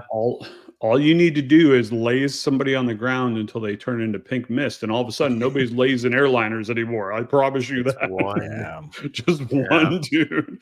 No, that's two. No, we don't know. There's no consequences, man. Yeah. You get a little, and then we used to carry laser eye protection when we do nighttime. We did, I remember that. Nighttime ops. Yeah, mine were in my bag when I got lased. It was awesome. So, that didn't even good. Yeah, there you go. All right, moving on to, we'll get to the chats here in a minute. Gonky, this is something you wanted to bring up with our special guest Wombat. So we talked last week, 2 weeks ago, about the A350 that lands on the Dash 8, and I had mentioned a video about hey, even military aviation, right? Even on a carrier, something like this can happen. Like this is essentially a massive runway incursion. So this happened in '98, and man, just make it big and let it play. After the collision, man, you can stop it because the fireball lasts for a while. But go ahead, man, hit. There you go. 503-707, hook up dispatch. Yeah. And you can see the calls, I think, right? Yeah, Enterprise, I think. You see the F that's flashing his PAL deck. I mean, if you're sitting in the wardroom eating a cheeseburger, just watching the recovery, like, hey, it's PAL deck. That means probably the S3. Still in the LA. Who runs the camera? There's a There's a person that listed does it, whole yeah. cadre that does it, and there's more than one camera. I mean, there's Yep. yeah. A couple different angles, but yeah. So it's still foul deck, right? And the prowler's still coming.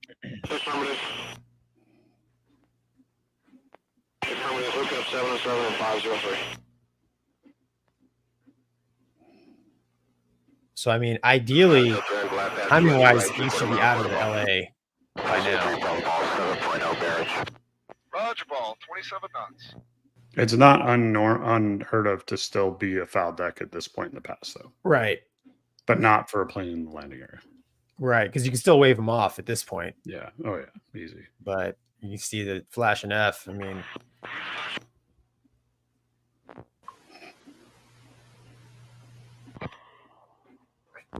right. Oh, jeez. Yeah. So unfortunately, Oh my everyone in the God. prowler died. Thanks, Doug. And Oh my I God. think one or two in the S3 survived. But I was curious, Wombat. I watched this video a couple times, kind of thinking through, kind of what happened here, because you and I obviously flew in the Navy post this accident. But so every time I was coming aboard the ship at night, it's almost impossible for me to fly the ball and to just look at the landing area like, hey, is anybody there? Right? There's not enough light. Right. So in the E2, I was curious, and I don't know what the duties are. Right. I don't know what the duties were in the Prowler, because both these airplanes were multi-crew. But like in the E2, did you guys, was one of the checks that the non-flying pilot made is the landing area is clear? No. And could you even see? I don't, if you, I mean, some nights, sure. I mean, you've flown the old skipper moon recoveries where you could see the whole deck and, or a big moon, but no, for the most part, you can't tell. Yeah. Like, I don't know what it was like in a Prowler, because that's not a pilot sitting in the right seat. I can tell you in the Hawkeye, whenever I was in the right seat, I was scanning just as much as I would have been if I was at the controls. Okay. Because if anything went wrong, I wanted to be able to help, quickly. Right. But the it's just too dark. It has to be, what I mean? There's no lights on. It's yeah. And they hammer into us meatball lineup angle attack, right? And overwhelmingly to trust the LSOs. So, that brings, and having operated on the carrier. So how many guys are on the platform? Like, is there a minimum amount of? Yeah, well, it depends. So it like every good Navy answer, right? It depends. So there was times where I was up on the platform with just CAG paddles because of just some sort of an emergency or something like that. Okay. But that's not the norm. That's hey, we're clearing the flight deck and we want min people up there, right? And we would brief it. I remember briefing with my CAG paddles when I was a team lead, and he's like, dude, this is different. Like, this is different. If anything feels weird, wave them off, get them out of here, because we don't have the backup. He even called the air boss and told the boss, like, hey boss, we don't have a lot of people down here. So if you see something, wave them off, get rid of them. Right. So, but that's very abnormal. Normal ops, you're going to have 5 to 6 people up there. You're going to have a guy or girl in the pickle who's controlling the glide slope of the aircraft, the up and down. You're going to have usually the team lead or assistant team lead is on the backup. So they're also watching glide slope, but they are also primarily watching center line. You have CAG paddles out there who's watching everything. You have somebody that's job is solely to write the passes and record the passes. And then there's somebody whose job is solely to make sure that the deck is clear. And I get a lot of comments as an LSO because you'll see pictures, right, of planes going by the LSO platform, and there's a guy looking the wrong direction, right? Well, that person, their job is to look that direction. Like, yeah, their that's job kind of what is I was to getting look at. aft. They own that foul line, basically. Day and night, day or night, right? Yeah, Yes. and like for those that there's a no kidding line painted on the carrier. And I don't know how would you guys see that? Could you see it at night? You would see it. Yeah, you could see it. And because when you're standing right there, it's very obvious. So but yeah, it was, and that was one of the hardest positions because you want to look at the plane, Yeah. You know, you're the new guy up there and you're like, I want to watch the plane. I want to learn how to wave an aircraft. But you have to face back for forward. Yeah. Sorry. Yeah. So you're watching, there's an LSO that's looking to check the LA. And then there's obviously deck crewmen that are also checking to see that the deck is not fouled, which means there's, you know, everything is clear for landing. And I guess my next question, because, you know, that broadcast is throughout the entire ship, you know, so like potentially 5,000 people were watching the flashing F, just like we just did. Who is the LSO the only one? I mean, who could have? So the air boss could have done it. The skipper of the ship could have come over and said it over the radio. I mean, just as much as you were taught to trust us as LSOs, that if we said wave off, like and I've had it, Nasty did it to me once. Nasty Manazar came over and he's like, wave them off, paddles, wave them off. And you just pull the button, and I had no idea why, but he saw something. I forget what it was. And they were out of there because he's up, you know, in his vantage point. So, you know, but he'll say that over the 5MC, and trust me, I mean, you've heard the 5MC, like you're not hearing that on the flight deck. I don't care how loud it is. So there's a lot of different people. I mean, this is the Swiss cheese model, you know, it's all lining up, unfortunately. I think one of the things that they really focused on at LSO school, all the times that I went there for this, was obviously knowing who's doing what job, backing each other up, working as a team was important. But then also, you know, anybody can call the wave off. Newest guy, girl can call the wave off. And also, you know, don't get compartmental. You know, CQ is a tough time to wave, dude. Like, it is a tough, because it just never freaking ends. I mean, it is just, and it's busy, right? Because you have, especially fleet CQ, you have a bunch of different aircraft coming down, right? And typically, like when I was an E2 guy, I would wave the E2s, right? So we'd be switching jobs, right? Because it's my guys or my girls. So it's like, well, let me wave them. Okay, I got it. Cool, we got this. Okay, now I'm like, all right, who's next? You got it. I'm going to read the pass. So you're constantly switching jobs, and it goes on forever. I mean, you remember how long some of the recoveries were at night in normal cyclic ops, right? With CQ, I mean, as soon as the sun went down, you were doing that for 6 hours straight. Did they change? So you went to LSO school, they said. Did they change any of the procedures or anything? I think they did change a lot. They focused a lot more on the both the individual roles of the LSOs, and then the role that the enlisted member up on the platform does as well, as far as the gear lens set, whatever, for whatever aircraft. And, you know, some of the ways that they're calling for foul deck, vice clear deck, and the wave off windows and things like that, they got modified. Awesome. So, Mover, have you ever seen that footage before? No. Yeah, pretty crazy, huh? Yeah. That was my goal as an LSO, is to never recreate that. Like, that's what I told my team too. Like, every time we went out to the boat, I would get my team together when it was my team, and I'd play that video, and I'm like, if we do anything at this at sea period, let's not recreate this. Period. Yep, it happens. Even, you know, it's aviation, right? It happens anytime. Man, you got airplanes converging to all land or take off. That's the highest threat environment: day, night, ship, land, airliner, you know, Navy jets, Air Force jets. It does not matter. But yeah, Mover, you got anything? No. Any takeaways, comments, concerns? Scary is what that is. It is scary, man. Night. What? I may have missed it. Why were they still there? I think they had an issue with something in the S3 that they couldn't get them out of the LA for whatever reason, whether it was like a nozzle steering issue or something, or they got hung up. Well, they didn't get hung up on the hook, because you saw the wire come back with the camera. Like, that's why they focus on that, is to show what wire it was that the S3 caught. But there was something that got them. I just can't imagine sitting there and all of a sudden. Yeah. And they didn't have the wherewithal to eject, you know. No. Well, what would you eject into? You're ejecting. Well, and then the other thing that a lot of people don't realize is, you know, it's like, well, because I've heard this argument too, where they're like, well, they heard the prowler call the ball. Well, they probably didn't, because dual frequencies. So you remember Oh, yeah, button that's right. 15, button 17. So Yep, they'd that's switch right. every other aircraft Yeah. up a different frequency. So when you're on the ball, nobody's talking. It's all about spacing behind the ship. So it's quiet when you're flying that last mile. So they had no idea that plane was coming. Yeah. Yeah, but the unfortunately. ship has them all brought up for the recording.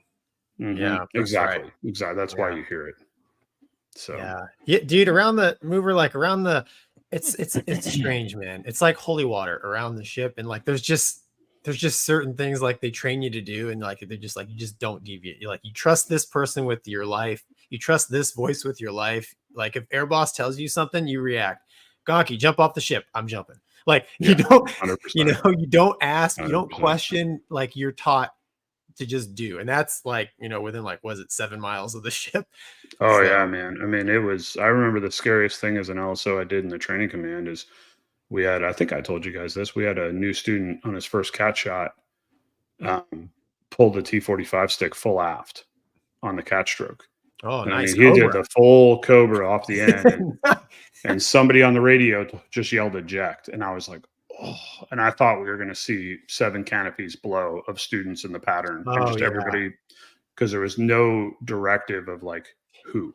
Now the good Low news is holding. nobody did. Oh, dude, there was four Yeah. T-45s in the pattern. I fully expected to turn around and watch every one of those canopies blow. Yeah.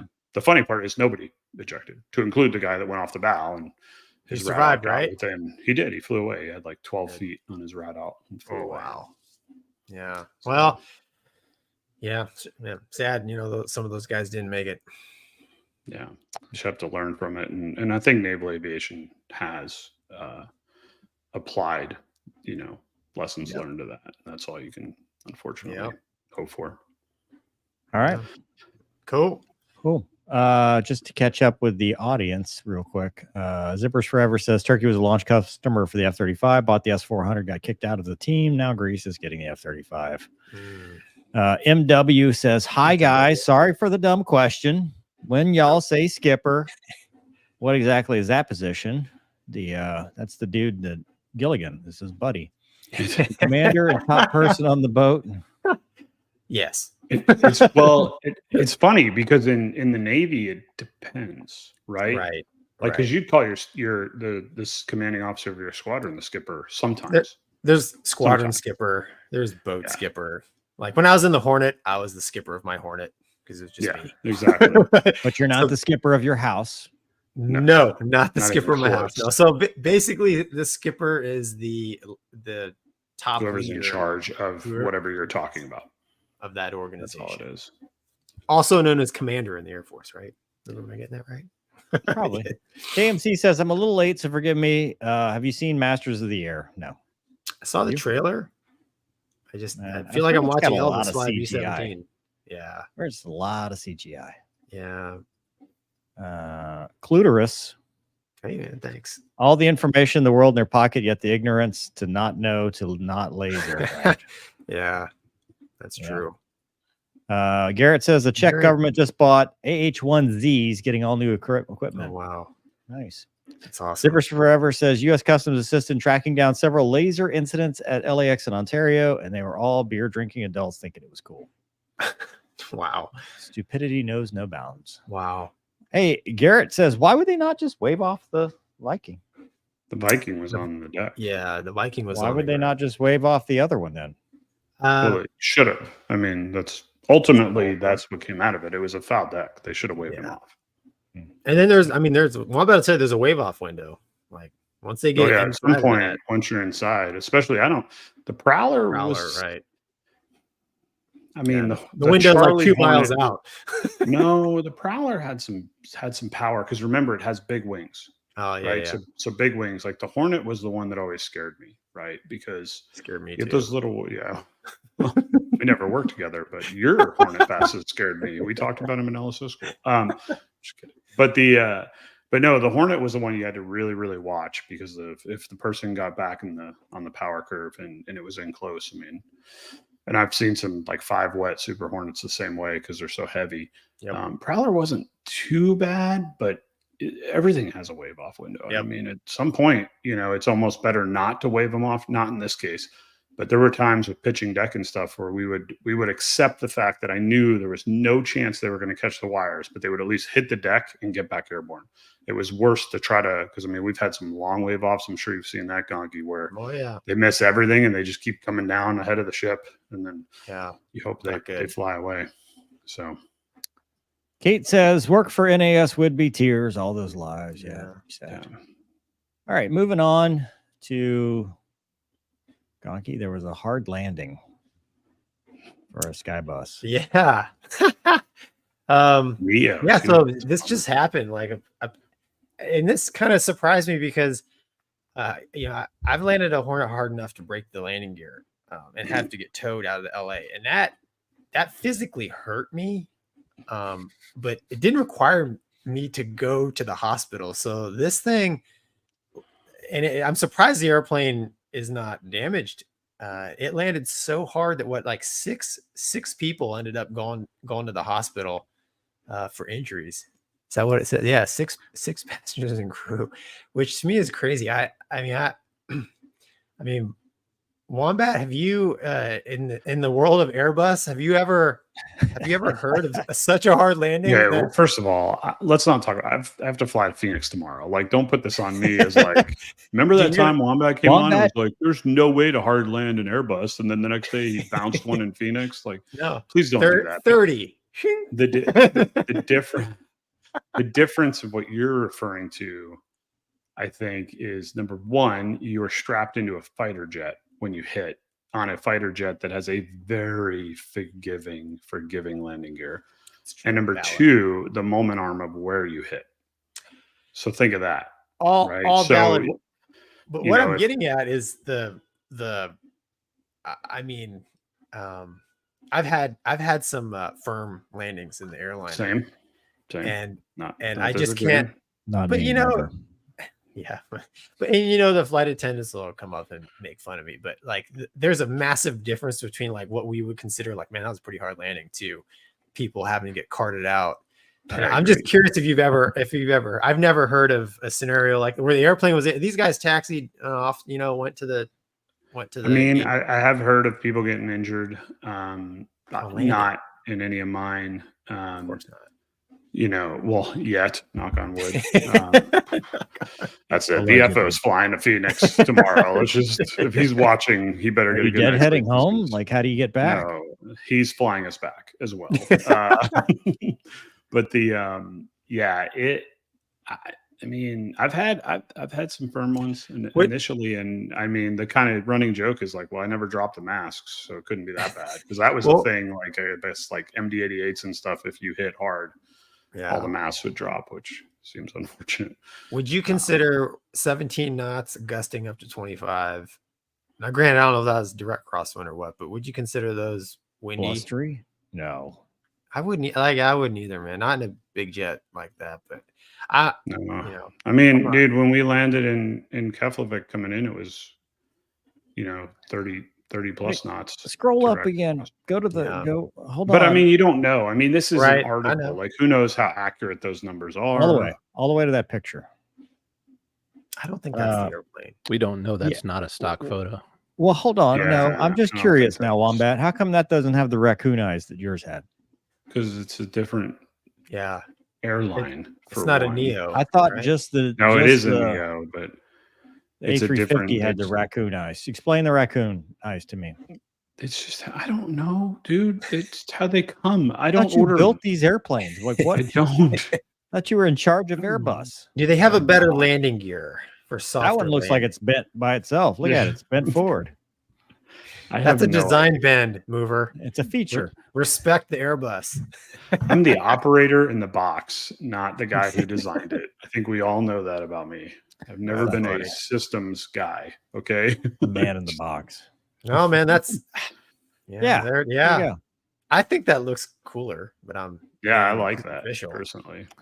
It looks like it's from Kiss. Yeah. So therefore it looks cooler. Yeah. So I had one I'll never forget. I had when I was pretty early on. It was a fairly firm landing. I have done worse since. And I had a woman exiting, and she made the comment like, wow, that was a really hard landing, or that's the hardest landing I've ever felt. And I don't know why I said what I said, probably because there's zero filter, but I was like, yeah, we're all just passengers for the last 10 feet. And she walked off, and like 3 people behind her were in tears laughing so hard. And I remember the captain being like, yeah, don't say that. Like, I was like, I thought everybody knew. Like, It's in God's hands the last 10 feet. I just let go. I mean, so it is what that's it a is. joke. Dude, We all have a joke. bad landing in us, conditions. One? The one that the thing that bothers me is like my favorite day to fly is when it's super bumpy below 5,000, but the winds are right down the runway, because everybody in the back is like, oh my God, this landing's gonna be horrible. And as long as you don't smack it on, they're like, thank you for saving us. The worst day in the world is when it's super smooth all the way in and sunny, and you're just like, bam. You're like, yeah, it's the worst. It's all me. So yeah, that was on me. So. Mover reattacks, sir. 2 things. Yes, sir. 1, we're not all just passengers for the last 10 feet. Well, we cover that. I mean, it's a whole new world, right? Where you can land and send somebody to the hospital. I mean, that kind of sucks. Because when you fly a fighter, it's just that landing sucked, but nobody saw it. It's just me. That's great. Yeah. But you go into this world and you get the feedback from the passengers. And I don't know about your airlines, but it's customary to say goodbye to the passengers. Yeah, of course it is. And unless it's a bad landing, my shut the door. My best/worst landing story of that was when I was still new, and we flew a brand new 737, not a MAX, just an NG, to Dallas, right? And I've probably told this story before. I landed, smoothest landing. I mean, you didn't even know we touched down. Like, it was just, you surprised yourself. Yeah. You're just like, oh God, did we land? Are we still flying? Yeah. And like the weight on wheels is not even working because it's so great. So good. So the captain's like, hey, you want to try your luck going into West Palm, to make it 2? And, me being who I am, I'm like, of course. Roll the dice. Of course. And we come in, and dude, I mean, it was like, welcome aboard, and he's like, all right, well, go take credit for it, And so I go stand out there, and I'll never forget this woman, like she's waddling down the aisle because it's West Palm, right? A lot of snowbirds. And she's got this New Not York. That there's anything wrong with waddling. Brooklyn accent. She looks at me and she goes, "Oh my God, I thought we were in LaGuardia." Because LaGuardia is typically a hard landing, a firm landing, because it's short runway. You want to get on the ground at Brick 1 and land. And this was not. This was West Palm, where it was, infinite amounts of runway and everything. So lesson learned on that one. Cash out when you can. Don't try to double down on a good landing. I love it. But see, so all I heard from that story is if somebody said that to me, I'd be like, wait, we're not in LaGuardia? Yeah, where do you think we are? Of course we're in LaGuardia. Where did you think? Layover's in LaGuardia, so you never get comments from the Victoria's Secret model coming down the aisle. It's always Anyway. All right. Moving on. Eddie says, can you please describe what goes into a carrier brake landing? Gonky previously mentioned requesting the carrier brake at airports. All carrier brake videos on YouTube are on the boat. Thanks. Yeah. So not every airport will give it to you. The good ones will. That's true. Standard is 1,500 feet, something like that. You come in and ask for the carrier, and if they give it to you, 800 feet, just like at the ship, right out to the hood, 800 feet, and you just come into the overhead pattern. It's a just a VFR brake to a landing. I've had before. I flew in Akron, Canton many years ago, and I asked for the carrier, and they gave it to me. And then they asked me what I was doing as I was in the brake, and then they freaked out. You gave it to me. It's your fault now. Well, yeah. I was like, man, don't give me the carrier if you if you don't know Yeah. what it means. But anyways, a little misunderstanding, but it was all good. But yeah, it's a Navy thing. Yeah, And it is. most even some of the Air Force bases won't give it to you. Shocking. Oh, I'd no, ask. Eglin wouldn't. We ask many times. My last flight, bro. Come on, one more. All right. So moving on for our DCS dogfights, we've got something special for you. We do.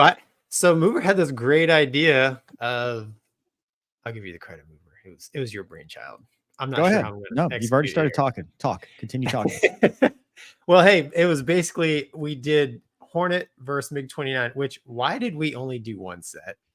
Were we that tired? I think we were tired. Yeah, because we tried it at first. So we went out and did this DCS on one day. We did a marathon of like 6 hours worth of neck straining DCS goodness. Yes. And we started out, we were going to go flanker. We were going to go like through the Russians, like 4th gen down to 1st gen. And when we got to the MiG-29, I couldn't get the afterburner to work. Like no matter what I did, the afterburner wouldn't light. So we went and did this fight, and it was pretty accurate, actually. It wasn't great. So we knocked it off, and then we just skipped it. And then at the end, I'm like, hey, I've got the afterburner working. You want to try one more? And I think at that point, we were just so tired of looking at pixels in a headset that we're just like, that's fine. Right. So we did the one set. Yeah. So we had this idea. Hey, man, you really fought the MiG-29. I made a video about it a couple years ago, and he's like, why don't we compare? Because it always, I don't know, at least Mover for us, I always feel like people want the comparison. What's the real compared to DCS? Because everybody, what they want, the DCS fanboys, we love DCS, but DCS fanboys, what they want to hear is, oh, it's just like the real thing. Yes, you would be the greatest fighter pilot in the world because you are amazing in DCS. I mean, right? Send all hate mail to Gonky's channel. Rod Hartstock. Yeah, exactly. So I thought it was a great idea. So I went and looked at our DCS footage, and then I looked at my real footage, and I was trying to draw similarities where I could compare the two. And the only similarity I could draw was how I fight, because Mover in the MiG-29 was fighting Western style, I'll say. And somebody who clearly Mover has flown the Hornet, so he knows how it likes to fight. And then fighting a real MiG-29 pilot who was taught to fight like a MiG-29 fought very differently. So there was no real direct comparison, but the one constant was me. And that was get him slow, one circle. And I voluntarily did it because plot twist. Well, I'm Western trained. Right. So, and that's because Wanda would agree with me, and Mover will too, having flown the Hornet. The strong point in the Hornet is the slow speed one circle flight. So that's the game I always try to get my opponent to play. And Mover tries that in the MiG-29, and the MiG-29 doesn't do that as well, right? So the real MiG-29 pilot, he knows he's got superior thrust to weight. Granted, I was in a 2-bag Hornet when this happened, but I digress. Let it play, and I will commentate. It's quick, rather quick. So that starts out with Mover and I basically in the flats here, and he's offensive in a MiG-29. Big surprise, right? I'm good. All right. So I just do, because I'm cheating using the HUD, the helmet mount sight, I'm just holding 35 alpha like I would for real. And you can see already, right, he's starting to flesh out in front of me. And here's the third iteration. Yeah, this is about when I tried to do the override thing and departed. Too late, right? So he flushes out in front because I am playing the one circle game, and there Cornwallis takes half a belt of 20 Mike. All right. And then it steps to the real footage. And I can't remember his call sign, but this MiG-29 pilot was taking me to circle. And it's a little bit harder, so I use the footage from my video, which circles the MiG. So there he is, and this is actually the first time he flew out in front of me, but we kept the fight going. So I actually took a snapshot here, a little rangy, as Mover would say. We have a really wide left to left.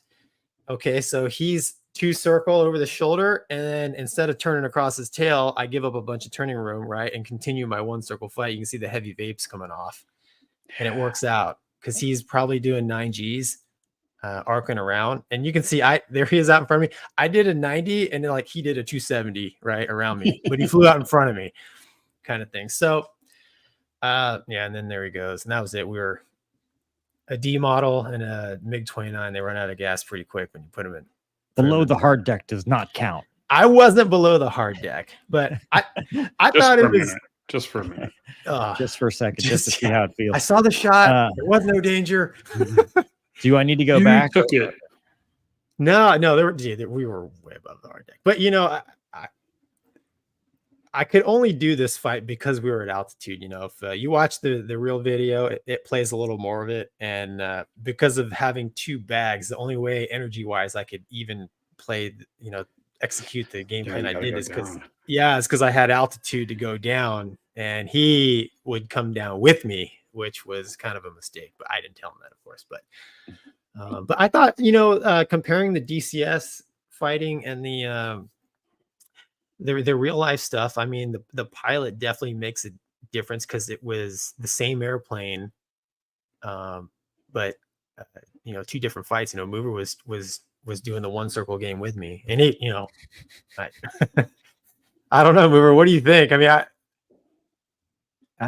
if I could have, so I did get some rounds on you on that one, and if I could have continued, that would have been a fairly quick kill.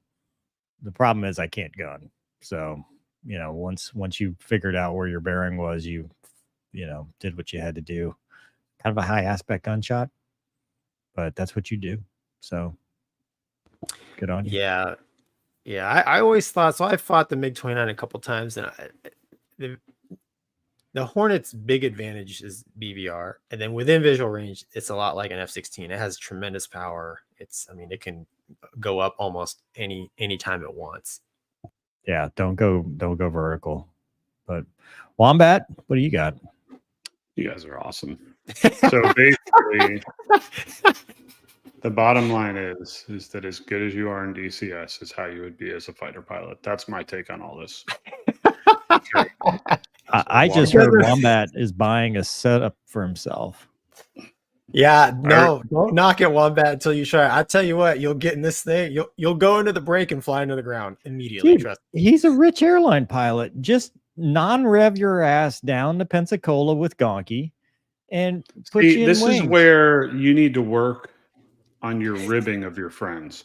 You don't say somebody's a rich airline pilot and then tell them to non-rev. Like, come on, bro. First if I'm class gonna go down there, yourself. it's going to be first class. Like, come on. Okay. You know what? Listen. All right. Listen. It was. I thought it was pretty fun. I wish we had more than one set, because what I wanted to look at was kind of like I wanted to see if I could find something more resembling what I actually did in the real airplane to compare, to be honest. But it was fun, man. It was fun. Yeah. Awesome. Well, that will be featured Friday, and this will be its own separate video. So there you go. You get to talk about it twice. Thank you for that. We've got Tactical West says, I have a question for Wombat. This sounds like a case of stolen valor. You flew F-35s to the RAAF in Williamtown for a bit, didn't you? Do you remember giving a bunch of Air Force cadets an air show in October 2022? Yeah, that was a good air show, those guys. I really appreciated you all coming out. Who's Tactical West? I don't know, but that's funny. I was retired by then. So Wombat's never ridden Fat Amy. Not that one. Not that. You don't fly her, you ride her. Oh, that's funny. That's funny. MJ says, MJ, thanks, man. Dude, is that pie to how many places? Mover, Gonky, Wombat. I finally made a live show. Awesome content as always. Love the Finny flight video. Stay strong, brothers. Mike from Australia, Stan. Suggested DCS P-51 versus A-10. Hell yeah. That'd be fun. Didn't we do that Sunday? I think we might have done that Sunday. We didn't fight. Yeah, I ended up making a landing with one engine. It wasn't my plan. Well, I shot you, but it wasn't a fight. Oh, it wasn't a fight. I sucker punched you. I understand. MW says, taking my first ever flight soon for work, and I'm nervous for some reason. Any ideas to get over the anxiety? Wombat. Ginger snaps. We Just all- eat No, all dude, of the ginger snaps. death is and- inevitable. You might as well be comfortable. Yeah. Bananas taste great coming back up. We're all No, you know, it's enjoy the it. Try not to overthink gladiator. We are all dead men. We only get to choose how we meet that end. it. Yeah. Just like Seize Wombat the said, day. just try to enjoy it. I mean, Don't overthink it. Try not to overthink it. Fly first class on a nice airline. Makes it a lot better. That's Don't true. skimp. Don't skimp. Don't ride in the coach class with the pores. Benadryl. Benadryl. Calm me down. Skytation says, "Are you guys in VR when flying DCS?" Yes. I don't think we could do it any other way. Plexi. Hey. Come on, Wombat. All the cool kids are doing it. I agree. When my wife lets me. Laura says, "I don't think you're helping this guy's anxiety." Well, anyway, speaking of mental health, this is actually sad. So I don't know if you guys have seen this floating around. There was I think Addison in Texas. Yep. It's like a Cessna or something. The guy basically makes a final radio call and says, "This is it. I'm pulling the circuit breaker. Goodbye." And do we have that, Doug, that we can play real quick? Is that it? Yeah. I'm not going to listen to y'all's instructions, and I'm just heading to East Texas in a career track. So I'm gonna pull the COM1 circuit breaker and the COM2 circuit breaker right here soon. As soon as I unkey the mic. Career track 655, Addison Tower. Say again. Yeah, he doesn't respond. So I wanted to talk about this for the mental health minute this week because number one, it affected me. Seeing that and hearing the guy's voice. This dude planned this out. This was whatever's going on in my life, it's not it anymore, and this is my way out. And the caption talks about the mental health stigma, which I agree with, and I think there are some smart people that I know personally that are trying to help this and trying to make change and be that change. But it's a slow process, and with any bureaucracy, it does take a while. But here's what I will say about this, because I've talked about this many times about don't make a temporary problem, permanent, or take a permanent solution to a temporary problem like this. And we talk about the mental health minute because we want to try to prevent that by not letting things escalate. And at the beginning of the show, I talked about if you'd looked at me, a year ago and said, your video is going to be, your Finny flight video is going to be on Newsweek. You'll be on the front page of the Air Force Reserve Command website. You'll have a lot of things that you didn't expect actually working. I'd have said, you're crazy. There's no way, this is not how it is. And when you're going through tough times, it doesn't seem like there's a light at the end of the tunnel. You feel like if there is a light, it's a train. It's not hope. And you kind of spiral into this, or as people do, this helpless and hopeless feeling. So that's one of the warning signs, when people start talking about being helpless and hopeless, because it's true. When you feel like there's nothing on the other side, and whatever you're dealing with becomes unbearable to carry. And so 988 is a great resource. If you're military one source, there's chaplains. There are people in the squadrons. There's a DPH, director of psychological health now in a lot of squadrons that you can talk to. And as long as you're not about to hurt yourself, a lot of this is non-medical counseling, so it doesn't go on any records or anything like that. The thing is, even if you think that there's no way out, I'm here to tell you that there is a light on the other side, that you do have that it may not work out the way you hoped, but it's going to work out. So it's just getting through that storm and getting to the other side. They say, what's the best way? Is it to turn around and run away? No, the storm's going to get you. Is it to stand there? No, it's to keep pushing through, get to that other side of whatever it is. And you will find that there's a great Citizen Soldier song that I recommend. It's called Afterlife. And, you don't have to go to the actual afterlife. There is a life after whatever you're going through that could be just as fulfilling and just as awesome. It just might not be what you thought it was supposed to be, but it will be something worth living. And I say this because I think there's nothing more heartbreaking to friends, family, even third-party bystanders than to see something like this, where a guy knew from, an hour or 2 hours to the point that he took his life, that this was going to be the end, when somebody could have intervened and stopped that, and we could have found a way to make it through that. I don't know. Gonky, what do you think? Sorry. Yeah, I agree. So the first, the whole suicide by airplane crash, the first real life experience I ever had with that, I went to UND. I think it was 1999, so 25 years ago. I don't remember his last name. His name was Bob, and he used to go in the, I used to see him in the gym. We'd talk and stuff. Well, he got a DUI, man, and he, in the airline pilot world, in which that was his goal, to be an airline pilot. If you got a DUI, that at least back then, that completely, you can never be an airline pilot ever, right? And man, he walked into ops there. He was an instructor. He rented a Seminole and flew it down to South Dakota and was just doing touch and goes, talking to the tower, kind of like this guy. And then he just literally on downwind, he just said, "Hey, tell my family I love them." And he rolled it in and crashed right in the middle of the airport there. And, cause I actually knew him, and I'd ask for a spot sometimes. And I remember thinking, cause I was only like 20 at the time, I was thinking like, man, there's no indication in my mind that guy would do that.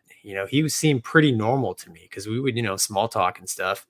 And then the other thing that really struck me, man, was like, his car was at the airport for a while, man, and people were putting flowers on it and stuff. And, so like, if you're having that mental battle where like, hey, nobody cares. People do care. Trust me.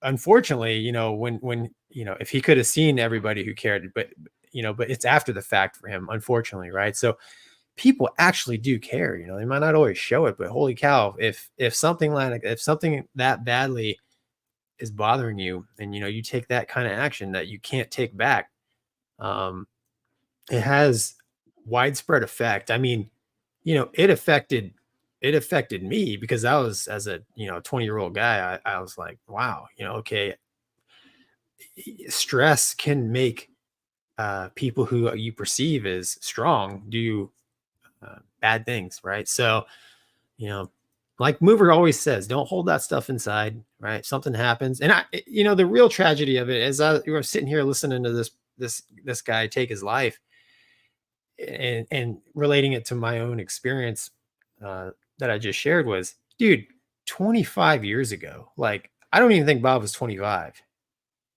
Like a whole lifetime has transpired essentially. And, you could reinvent yourself, like whatever that is. Right. So kind of like you're saying, man, there is a life after whatever it is that's bothering you, man. So that's all I got. Matt? I think just listening to you guys, I mean, obviously you've covered it, and this kind of hits home with me just from some things I've dealt with in my life, friends and stuff like that. And I think where you see it is it becomes whatever you're in. We said at the beginning of this video, we kind of joked about it, right? We were like, if you told young Mover and Gonky and Wombat, how would your careers have come to an end? It would have been so different than what happened. And the news flash to everybody out there is, and I wish I could tell literally everybody this, is nobody's plan goes as planned, ever. Nobody. There's not a person out there. If you follow somebody on social media, or if you know somebody in your family, and you think that whatever success they had or whatever position they're in life is what they planned, it's BS. I promise you it's BS. Now, they may tell you that that's what they planned, but that's because they're lying too. And what happens is, because of this world we live in, where seemingly everybody has it together except for you, right? Like you feel left out, you get overwhelmed, then things start spiraling. Then it's like, to use your example, Gonky, of this guy, like, okay, so you want to be an airline pilot, right? But he gets a DUI. Well, I can't be an airline pilot. Well, first of all, like, that doesn't mean your life's over. There's plenty of other jobs out there that are as good or better than airline pilot. It's just that happened to be your goal. Oh, by the way, are you sure you can't be an airline pilot? Right? I mean, you're putting those things in your head, and it's kind of fitting because I was literally looking at myself listening to you guys, and I saw what I have put out for a very long time, and I believe in it, is the saying on my shirt of just win today. Like that is something that didn't come from, some catchphrase or some leader that I heard. It's something that literally, like, there's been times in my life where I've been like, I just got to get through today. Like, just get me through today and I'll figure it out. Whether that's, stuff going on in my family or stuff going on at work or whatever, my own health. It's like, just get through today. Just get through now. And I've helped people with this, and I've talked to people about this. And it's like, dude, sometimes all it is getting through the next hour, minute, second. If that's where you're at, right? If you can just get through the next second, there's a chance. And then get through the next second, there's a chance. But where we lose it is we start manifesting these things in our brain where there's no way out. There's just no way out. And that's where you end up in making these decisions. And I think at some point in that chain, if you can break that chain just for a second, like just for 1 second, and expose yourself to the people around you that you're having those feelings, you're going to get somebody to step in and help you. And I've said it on here, like, message me. I mean, I have like 3 followers, so it's not like I'm getting a ton of messages. But if you can't get a hold of me, like posts, say stuff on. Eventually, you're going to get my attention, and I'll listen. Like, I know Mover would do it, and Gonky, if he was on anything, would do it as well. Like, because that's all it takes is that one chain in this cycle to break, and then it's like you get that moment of clarity where you're like, well, wait a second. And it goes to the other thing that I talk about, and that's owning your mind, right? Like, no matter what's going on in your life, it doesn't matter how bad it is, they cannot take away your mind unless you let them. So no matter how far off the rails you are, and Mover, you and I have talked about this, no matter how far off your career path or whatever you think is going, if you don't let them own your mind, you have a chance. The minute whatever's against you owns your mind, you're done. So that's your last stronghold, man. You got to hold on to your mind. And if you can do that, you got a chance. And we can all do it together. That's the thing, is you're not in this fight alone. I mean, every one of us has dealt with something, with friends, with situations we've been in. I guarantee you 99% of the people in the chat that watch this, all the same stuff. And it's, don't feel like you're on an island, because you're not, and that's, just get through the next second. That's all it takes. You got a chance. Doug, fill in the holes for us. This is a tough topic for me. Yeah. I've talked about it for years in class, and my dad killed himself 3 years ago. So I took a break from talking about it for a little while. And then when I did talk about it again, I had a lot more to say, I think. I'm going to echo what Wombat said, except from a different perspective, that the breaking the chain thing, it may not be that you're thinking about your own suicide. It may be that you're thinking about somebody else's. And, if somebody says to you, hey, I'm going to do this, or I'm thinking about doing this, take it seriously. Don't write it off. Don't say it's a call for help. Yeah, it's a call for help. They're asking you to help them stop from killing themselves. So, treat that seriously and take the opportunity to intervene in somebody's life if you get it, even if it doesn't work, because you may find yourself with only that as your consolation is, hey, I tried. I had a chance and I tried, or I had a chance and I didn't try. And that can be a really big deal. So the perspective from keeping yourself from being a victim is very important, but perspective for helping people who might also be victims is there too. Yeah, that's huge. I mean, I went through a situation. I didn't even think about it, Doug, until you bring that up. But we're literally a friend of mine from the military called me, and I mean, I was in the garage getting ready to work out or finish working out, hit the rowing machine for half an hour, and my phone rings, and he's in his office, gun in hand, told me he's going to do it. I can hear his wife and daughter screaming in the background. And my biggest fear was I'm going to lose cell signal and I'm never going to get him back. And I'm like, I literally didn't move for 2 hours sitting on that rower because I was afraid I was going to drop the signal. But convinced him to unlock the door. You know what I mean? And you're right, Doug. That's huge. I mean, I feel dumb for missing that aspect of it. Like, you don't know when you're going to be called on to be that person on the other end. And it's like, dude, nothing else matters at that point, because I'll tell you, like, if somebody's doing that, like, you're their lifeline, period. Like, and you didn't ask to be their lifeline, but you don't have a choice. Like, because guess what? Even if you're a selfish person, you're going to live with however that works out for the rest of your life. And if you say, hey man, I'm busy, you know, it's like, and it ultimately goes the wrong way. Like, you're going to have to live with that too. So, and I've had that. I've had a friend who that happened to. He's like, I wish I had stayed on the phone. Yeah, So we have some protocols where, I mean, I've literally taken people by the hand and said, okay, I'm not letting you go until I hand you off to a professional, because I'm technically not that person. But, you know, we're walking together until we get to that person. Yep. Yeah. It's crazy. This world has done crazy things, man. And I don't know what it is. I don't know if it's social media. I don't know if it's, you know, the news. I don't know if it's just everything that's going on, or there's something's changed, you know, or at least it's more prevalent and out there. I don't, you know, I'm curious, like, if I talk to my folks, if they dealt with this as much, you know, in their 40s, you know what I mean? Like, and I just don't know, you know, maybe it was just quiet. I don't know, but it's the world we live in, right? You have to adapt to it. You can't just look back and be like, well, my folks didn't have to deal with it, or, well, I got other stuff. It's like, this is the world we live in now. So do the best we can to help each other out. So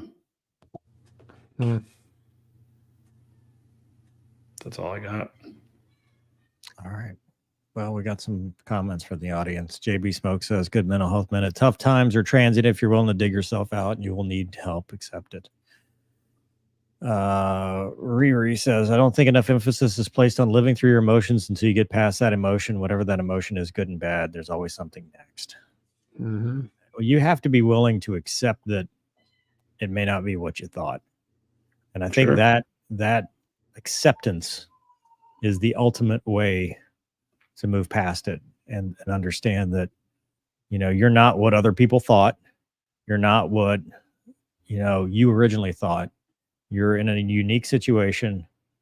You know, don't compare yourself to what you hoped or what other people thought. You know, compare yourself to what's factually correct right now.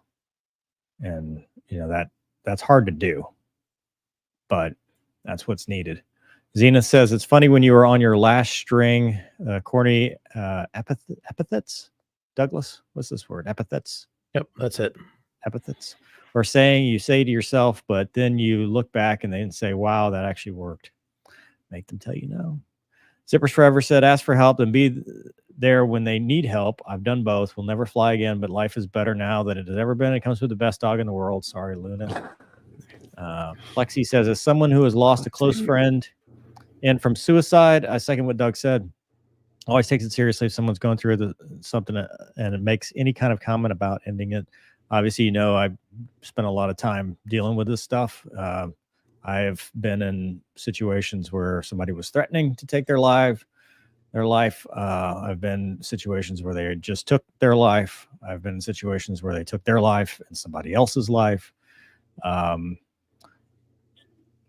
have seen the fallout and I have seen the results. But I've also seen the opposite side where we got there in time and we're able to intervene. And sometimes that intervention is not pretty. You know, it's an ugly process. You know, when a person gets to that point in their life and they are ready to be done, it's ugly. You know, it's not going to be clean. It's not going to be, you know, oh, never mind, you know, because there's going to be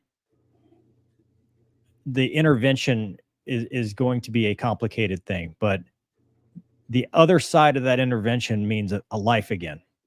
You know, you're going to get through this ugly part because somebody stopped you or you stopped yourself, but then you're going to get help and then you're going to move on with your life. It's when people don't get to that point, it's even uglier because then, you know, you've got all the fallout. And I've talked to so many people, Doug, you're one of them. And I'm sorry for bringing this topic up, but it changes their lives forever. Like, you are changing everybody's life. It's not just yours. You know, when you do that, it's real. So no, I appreciate you bringing that up because I didn't know how far I could get into it. Yeah. Plexi blames YouTube for throwing random letters into his comments. And Laura says, sometimes life isn't shits and giggles. It's just shit. You have to stick it out until you get back to the giggles. There's always more giggles to be giggled. And that is it, nice. Fellas. We have gone super long. That's right. I think that was good. What do you got? How do we end this? How do we say that like it's a bad thing? How do we make this Wombat, did you watch the Rolex 24? I heard the Mustangs are doing well. I did not. Corvette did not do well this year. I didn't watch it. I'm sorry. I couldn't watch it because the local WDSU NBC decided, you know what? We're not going to do what the guide says.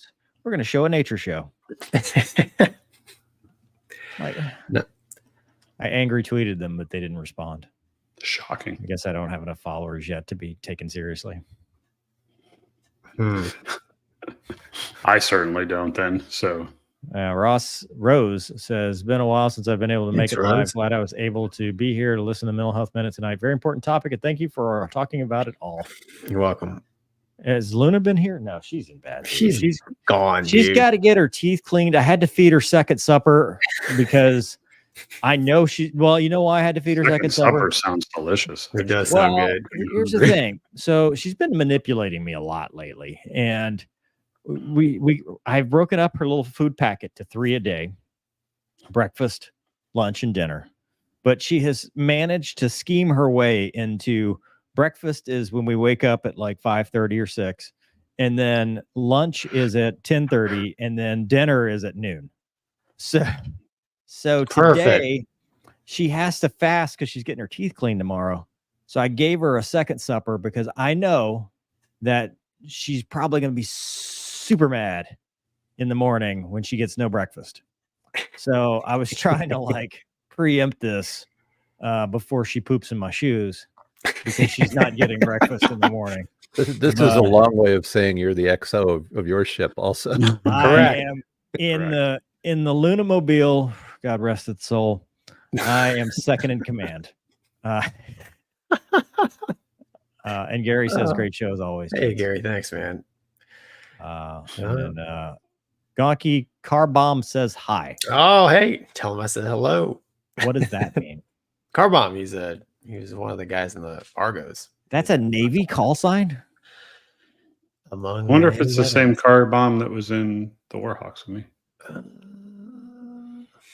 He was a DH. He might have been. Maybe. I don't know. Yeah. There's been more than one car bomb. No, I'm sure. All right.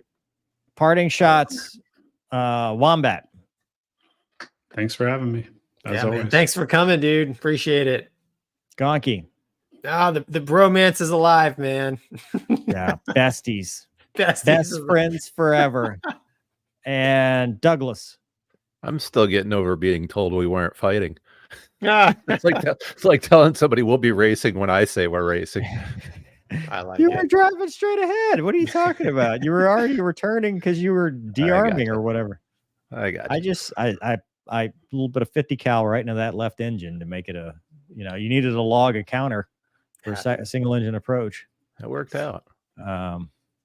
So you didn't die. All right, folks. Thanks for watching. We'll see you next week. We'll see you next week. Hasta. Good night, everyone.